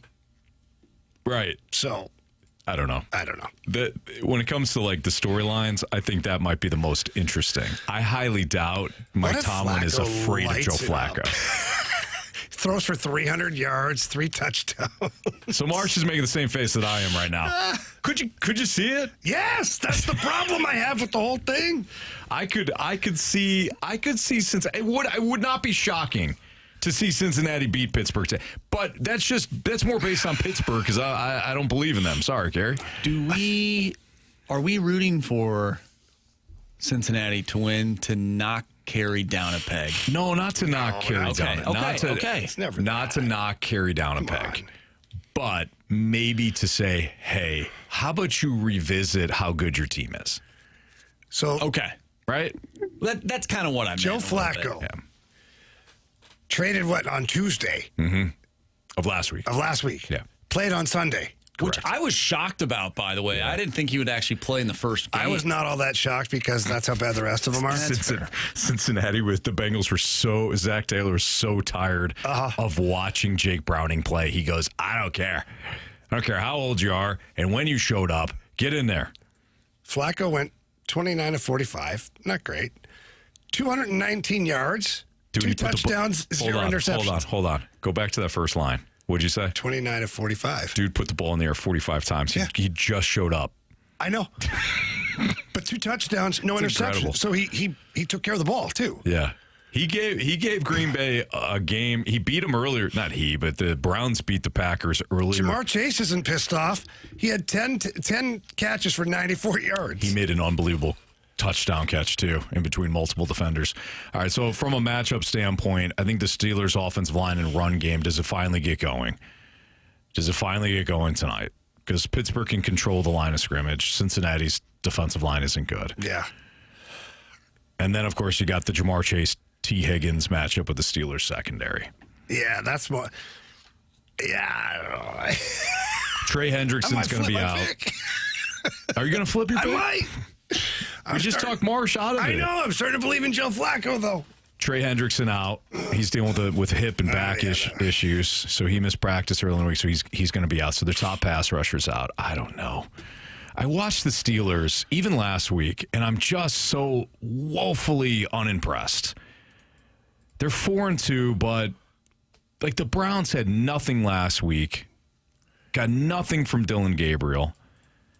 The only thing that was slightly impressive last week, I thought the Steelers did a nice job of, and this is not Arthur Smith's strength in my opinion, but kind of layering the concepts. They had a couple of levels concepts I thought they used well, where they had an underneath wide receiver come across, and then they leveled with DK Metcalf following right behind him, and it created some really easy looks for Aaron Rodgers. And I don't mean it should be easy, like he needs it. I just mean wide ass open players. Think of Sean McVay and Kyle Shanahan open receivers. I thought Arthur Smith called a nice passing game last week. Now, does it continue? It should, because Cincinnati's defense is terrible. But I don't know. Are you going to do it? You're not going to do it. You're not going to flip. Feeling kind of weird. You're not going to flip. I probably won't. No. All right, it's Fastlane on 101 ESPN. We do have a Bet the Board coming up next, but you gotta get out of here, huh, Jamie? Yeah, I got big things to do here. Bigger than us? No, nothing's ever bigger than you guys. Appreciate you. It's just different. That's Thank all. You. Yeah. All right, deal. All right, so Jamie's going to get out of here. Marsh and I got you covered for the next. I bet the board I want on record, please. You scumbags. Well, why don't you say it now? Yeah, I will. Okay. You tried to sneak it past me, right? Yeah.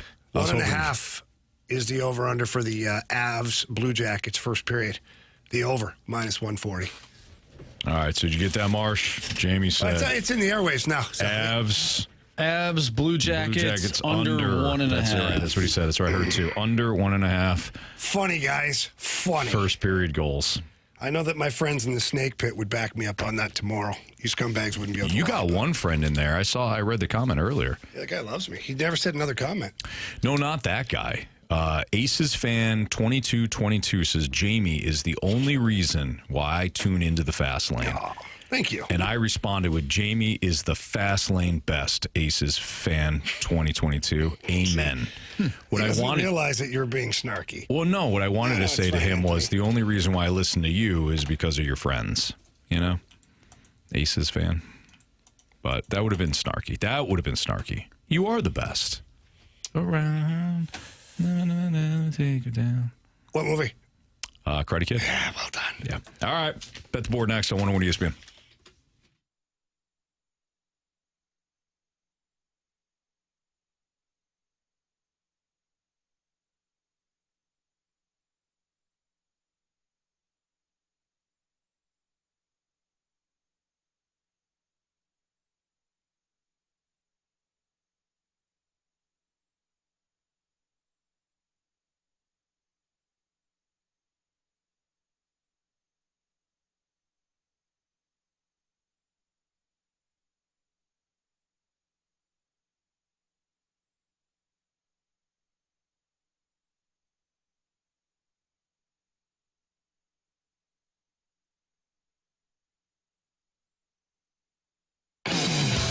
If you're looking for any aftermarket modifications, you absolutely must go see my friends over at Pure Performance. Just an amazing shop over there. I mean, it's massive, too. Massive. Easy to find right off of Highway 70 in St. Peters. You take the Cave Springs Boulevard exit, and you can see it right there down on your left. When you walk in, you got to do me a favor, though. Got to ask for my girl Shelby or Paul and tell them that Jamie Rivers sent you in. They're going to take great care of you. First thing they're going to do is ask you about your budget. And one thing Pure Performance does is they try to maximize your budget for you. So whether it's running boards, a leveling kit, a lift kit, light kit, I mean, you name it. First of all, they have all of that in there, and you can look at it. It's a lot of fun. But they're going to make sure you get everything that you need and just a little bit more. The technicians are awesome at what they do. When you go to pick up your car, you won't even recognize it. You're going to fall in love, and you're going to want to schedule the next accessory to go on your vehicle, because that's exactly what I did over there at Pure Performance. So please stop by the shop. You'll love it. I swear you will.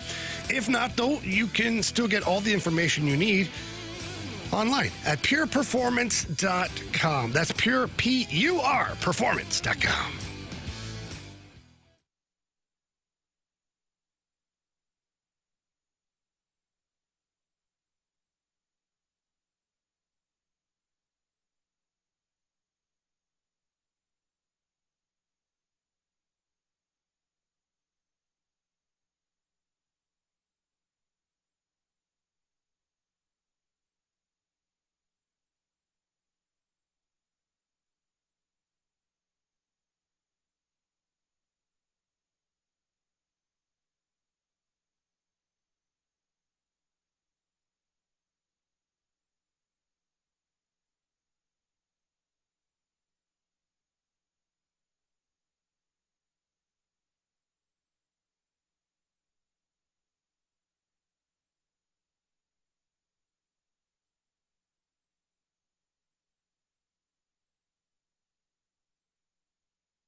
101 ESPN Sports Center. I'm Andrew Marsh. It's time for a Sports Center update brought to you by Saliga Heating and Cooling. If you missed anything from today's show, make sure you go to 101ESPN.com or check out the free Dobbs Tire and Auto Center's 101 ESPN mobile app. Just head to the podcast page. You'll find all of our interviews, including the two today. We talked with Chris Pronger and Chris Kerber. So you'll find all of those interviews and all of our shows at the podcast page. It's all brought to you by the Schaefer Door Company. After the show, we'll have an instant replay show for you for about 30 minutes, and then we'll get to pregame of the Bengals and Steelers Thursday Night Football. Kickoff is at 7:15. We have Bet the Board coming up next. I'm Andrew Marsh, and the Sports Center update is brought to you by Saliga Heating and Cooling, a Daikin heating and air conditioning dealer.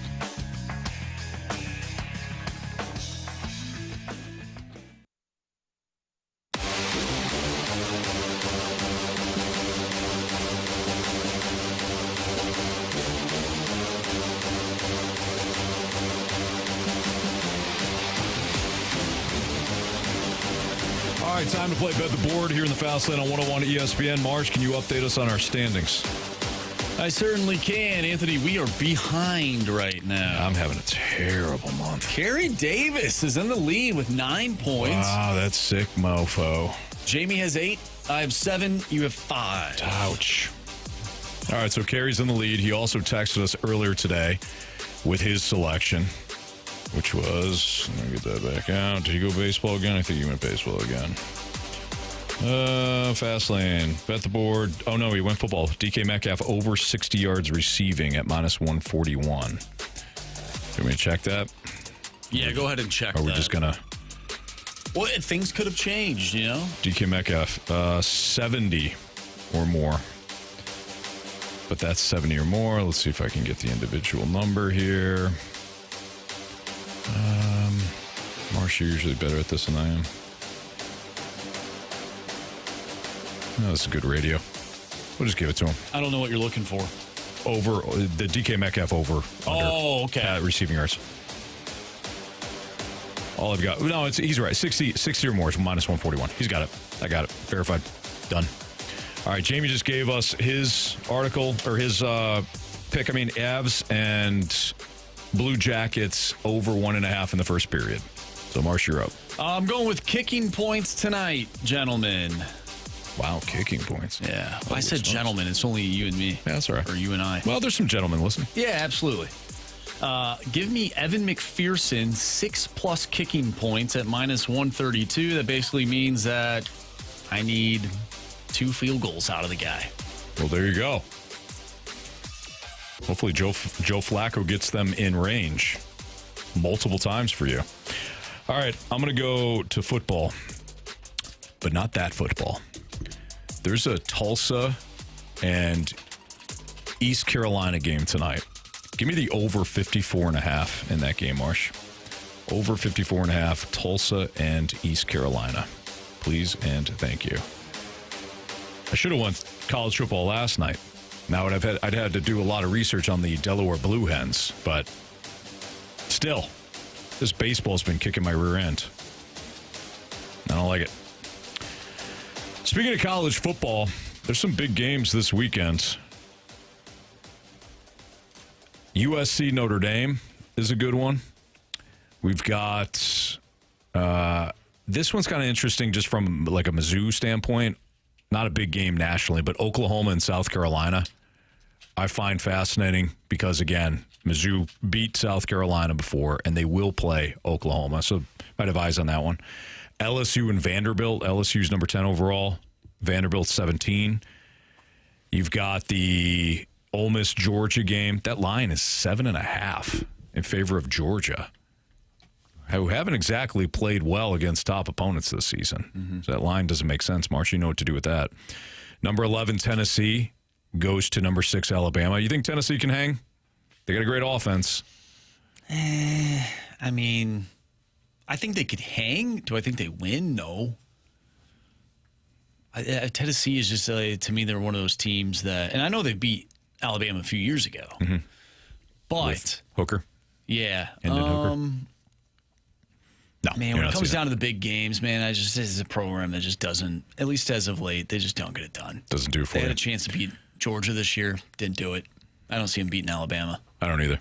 But wonder if it'll be close. Again, number 20 USC versus number 13 Notre Dame. And, of course, we'll have all eyes on Missouri and Auburn. Missouri's only a 1.5-point favorite. This Auburn team, defensively, very good. But offensively, train wreck. And I feel like this team has gotten worse offensively throughout the year. They played Baylor to start the year, hung 38 on them. Ball State, they scored 42. Then listen to these totals. They only put 31 up against South Alabama, and that was at home. They were held to 17 by Oklahoma, 10 by Texas A&M, and 10 by Georgia. Granted, those last three ranked opponents, but so is Mizzou. And I don't think that Mizzou's defense is that far off of what the current rendition of Georgia is. Georgia, I've mentioned this before, Georgia's got, one, they don't have the pass rush that Mizzou does. They have a better secondary than Mizzou. But overall, given the inexperience that they have in the front seven, I don't think they're that far off. And again, Georgia went to Auburn last week, night game, same deal as Mizzou, and held Auburn to 10 points. And that was only in the first half. It was 10-3, I believe, at halftime. So they got shut out in the second half. A lot of three and outs. If Mizzou can get Ahmad Hardy back rolling again, I think they salt away. I don't think that this is going to be. This is still going to be a tough game because it's an SEC opponent. It's your first road game, and it's going to be at Auburn. But I do think that if Missouri can get that running game again, they're going to pull away comfortably in the second half. By the way, we get a text. An Alabama fan does remind us that Tennessee won last year. Oh, that's right. They won last year. Yes. I totally forgot about that. They did. Yep. That's our bad. So maybe they do have a chance. But this Alabama team's different than last year. And they proved it against Vanderbilt.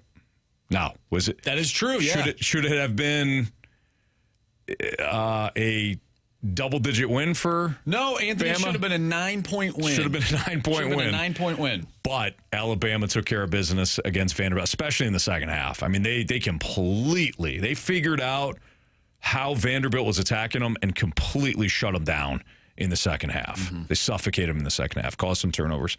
But they took care of business. Obviously, they lost to Vanderbilt in Vanderbilt last year.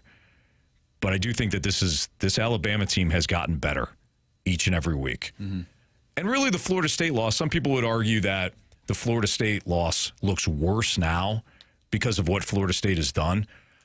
I actually would counter with that. One, Florida State had multiple months to prepare for Bama. Yeah. They had Tommy Castellanos, so they had the more experienced quarterback. Alabama certainly had months to prepare for Florida State as well, but it's a non-conference foe, and Florida State was all hopped up because Alabama was the team, of course, that got in a couple of years ago to the college football playoff when Florida State was left out. Yeah. Tallahassee's still a tough place to play, especially when Florida State's earlier in the year. Mm-hmm. It's just they got after Alabama in the first half. Alabama tried to kind of hang around and say, and it didn't work out. Yeah. Sometimes you lose football games. Miserable conditions. Not miserable, but it started raining at one point. I don't think that was a bad loss, just because Florida State has put together some losses now to Virginia and to Pittsburgh last week. Well, it would be a bad loss if that Alabama team continued to play the same way that they did in that first game, and maybe they were squeaking out some wins, but it's a different team now, mm-hmm. right? That's why a lot of these teams are afforded at least one loss because of the expansion of the college football playoff. And good thing they were, because Ohio State wouldn't have been national champions last year had they not. Yeah, I kind of wish that they went back to the old. Yeah, I don't like Ohio State. By the way, Brewers and Dodgers all knotted up at 1 heading to the bottom of the second. Betts doubled in Ohtani to give the Dodgers a 1-0 lead. But then in the top of the second, Bowers just singled the center, and Durbin scored. DLW 1904 said more bad base running by the Brew crew. I didn't. We don't have the game on here. Probably should turn it on. But hopefully the Brewers can make this a series. I think it's a foregone conclusion, Marsh, but I wouldn't mind seeing a good NLCS moving forward here. That'd be nice. Ain't gonna happen though, is it? Nope. Just tell me. Nope. All right. Well, we'll wrap up the show next on 101 ESPN.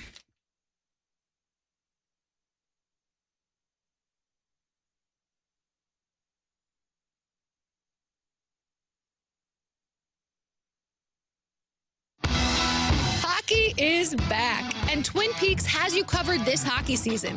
Catch every shot, every cross-check, every unbelievable save at the Twin Peaks Lodge this season. With wall-to-wall TVs, 29-degree drafts, and shareables that are sure to break the ice with your whole squad. Game on! Get your front row seat to every St. Louis hockey game here at Twin Peaks Lodge. Twin Peaks. Eats, drinks, scenic views, Twin Peaks. I love going to Mentality. I love more how I feel after I go to Mentality. If you've been low on energy, you're a guy, you're getting maybe a little bit older, and for me, I'm in my early 40s. Jamie also goes to Mentality, and he just turned 50. As we get older, guys, low testosterone can impact us in a lot of different ways. One is, like I said before, the low energy. If you're feeling tired all the time, you're gaining weight because you don't have the motivation to get back in the gym. You're looking at yourself in the mirror, and you're like, man, I got to do something about it. And maybe you've tried. You've tried to do something. You've tried, different things, whether it's supplements or even you went to the, coffee or energy drink route, and it's not sustainable. It's not going to work. Maybe you're even snapping at people constantly. Well, you're not alone. Head down to Mentality. Mentality is a local clinic. It's built for men and women, but they're board certified physicians. Will run a full physical and lab panel at your very first visit. They'll find out if you are low on testosterone. It's a very easy process. Okay, they just draw your blood. And if you are low in testosterone, they'll make sure that you jump on the program. They'll fit the program to what works for you. And then they constantly check in with you as well. You go in each and every week. It's simple. It's quick. And they'll make sure that you do have that energy. You are burning the belly fat. You are building the strength. Your mood has been boosted. They can make adjustments on your program. But the bottom line is Mentality makes it simple.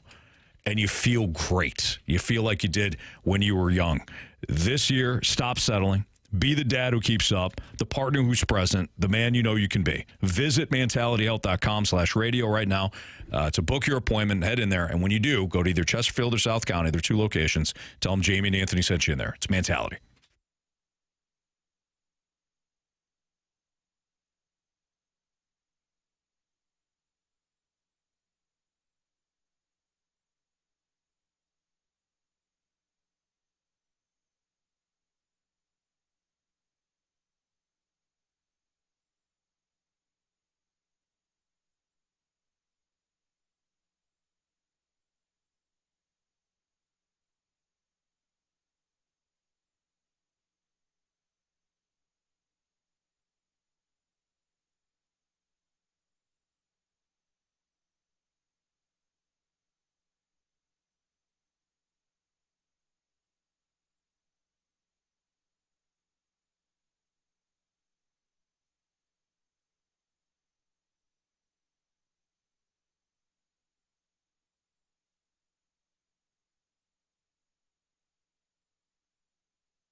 Alex Ferrario here. I talk about First Community Credit Union all the time, and guess what? They are hiring. Full-time jobs are open now in their mortgage department, call centers, and branches. If you like helping people and want solid benefits like free health, dental insurance, pension, 401k, with 5% match, paid holidays, and more, First Community's got you covered. Voted as St. Louis's top workplace year after year. Find details at firstcommunity.com. Just click careers at the top. Don't miss out.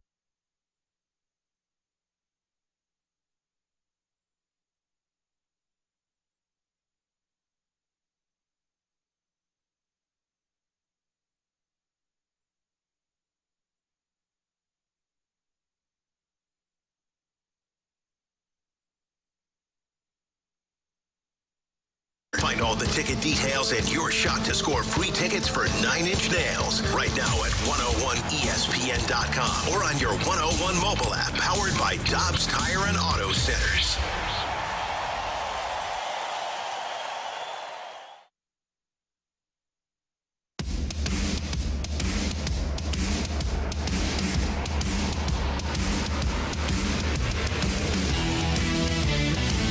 If you missed anything from today's show, you can always download the podcast available at 101ESPN.com or via the 101 ESPN mobile app, which is brought to you by Dobbs Tire and Auto Centers. All the podcasts are brought to you by Schaefer Door Company. Time to find out what everybody, meaning just Marsh and I, learned today. Marsh, what'd you learn? Oh, wow. What did I learn today? I learned a few different things. Most importantly, though, You don't know what you learned. I don't really know what I learned. You're struggling. I'm struggling today to figure out what I learned. Here, I'll give you some time. Here's what I learned. That even though we're only 4 games into this season, our Blues fan base is very passionate. They want results, and they want them yesterday. And not the 8-3 result, but positive results. They also want Logan Mailloux to be a Hall of Famer. Yeah. Or at least on track to be a Hall of Famer, because Zach Bolduc is their favorite player of all time. Yeah. That's what I learned. Okay, so I did learn today that the Seattle Seahawks are not allowed to be a sleeper team when it comes to winning the Super Bowl. Per Jamie Rivers, not allowed to be a sleeper. Yeah. Really anybody, I think. Yeah, I feel like the Seahawks are like the definition of sleeper team, but not in the eyes of our dear friend Jamie Rivers. Something tells me Jamie was just being a you-know-what in that segment and decided that he was just going to crap on any team that we brought up. Gotcha. Yeah. All right. How about we do the 3 stars of the day, shall we? Absolutely. It's time for the Fast Lane's 3 Stars of the Day. Presented by Circus Sports Illinois. Sports betting the way it should be. All right, our 3rd star of the day goes out to the Cleveland Bengals. The old Cleveland Bengals. It's amazing those teams combined. Yes. Yeah. So which team is playing tonight? Yes. Yeah. Yeah. Okay. It's a good 1st star. 2nd star of the day goes to Carrying the Water. Yep. Which, of course, as we know, came from Roman times. Absolutely. Yeah. 1st star of the day, Chris Pronger for joining us. Yeah, Prongs was awesome. Love hearing his insight. By the way, speaking of carrying the water, we did get a text earlier today from 314. Anthony, it must be hard carrying the jock strap for the show. Oh, man. Whose weight is hardest to carry? No, that's no. Come on. Now, are Carey and Jamie ever here? No. But Marsh and I are, Yeah. consistently. Except for tomorrow and Monday. Yeah, that's right. So Marsh is out tomorrow. Yeah, that's fine. And just a heads up, if the Vikings lose, just so everybody knows, I he's have not gonna be here on Monday scheduled off. I'm not dodging you guys. I will be here next Tuesday. You're not dodging us like Carey and T-Bone dodged the fan base, the listeners, after Illinois got shredded by Indiana. Exactly. Okay, yeah. Just as everybody knows. Yep. Now, do you have to wear the Eagles stuff on Tuesday then? Yep. Okay. I think the Vikings are going to win. But either way, you guys have fun. Thank you. Thank you. You guys have fun. So Marsh is heading up to Minnesota. Jamie and I will be here. I think Bradford Bruns is filling in. And Kerry will be back on Monday. For Kerry Davis, Jamie Rivers, Andrew Marsh, I'm Anthony Stalter. See ya.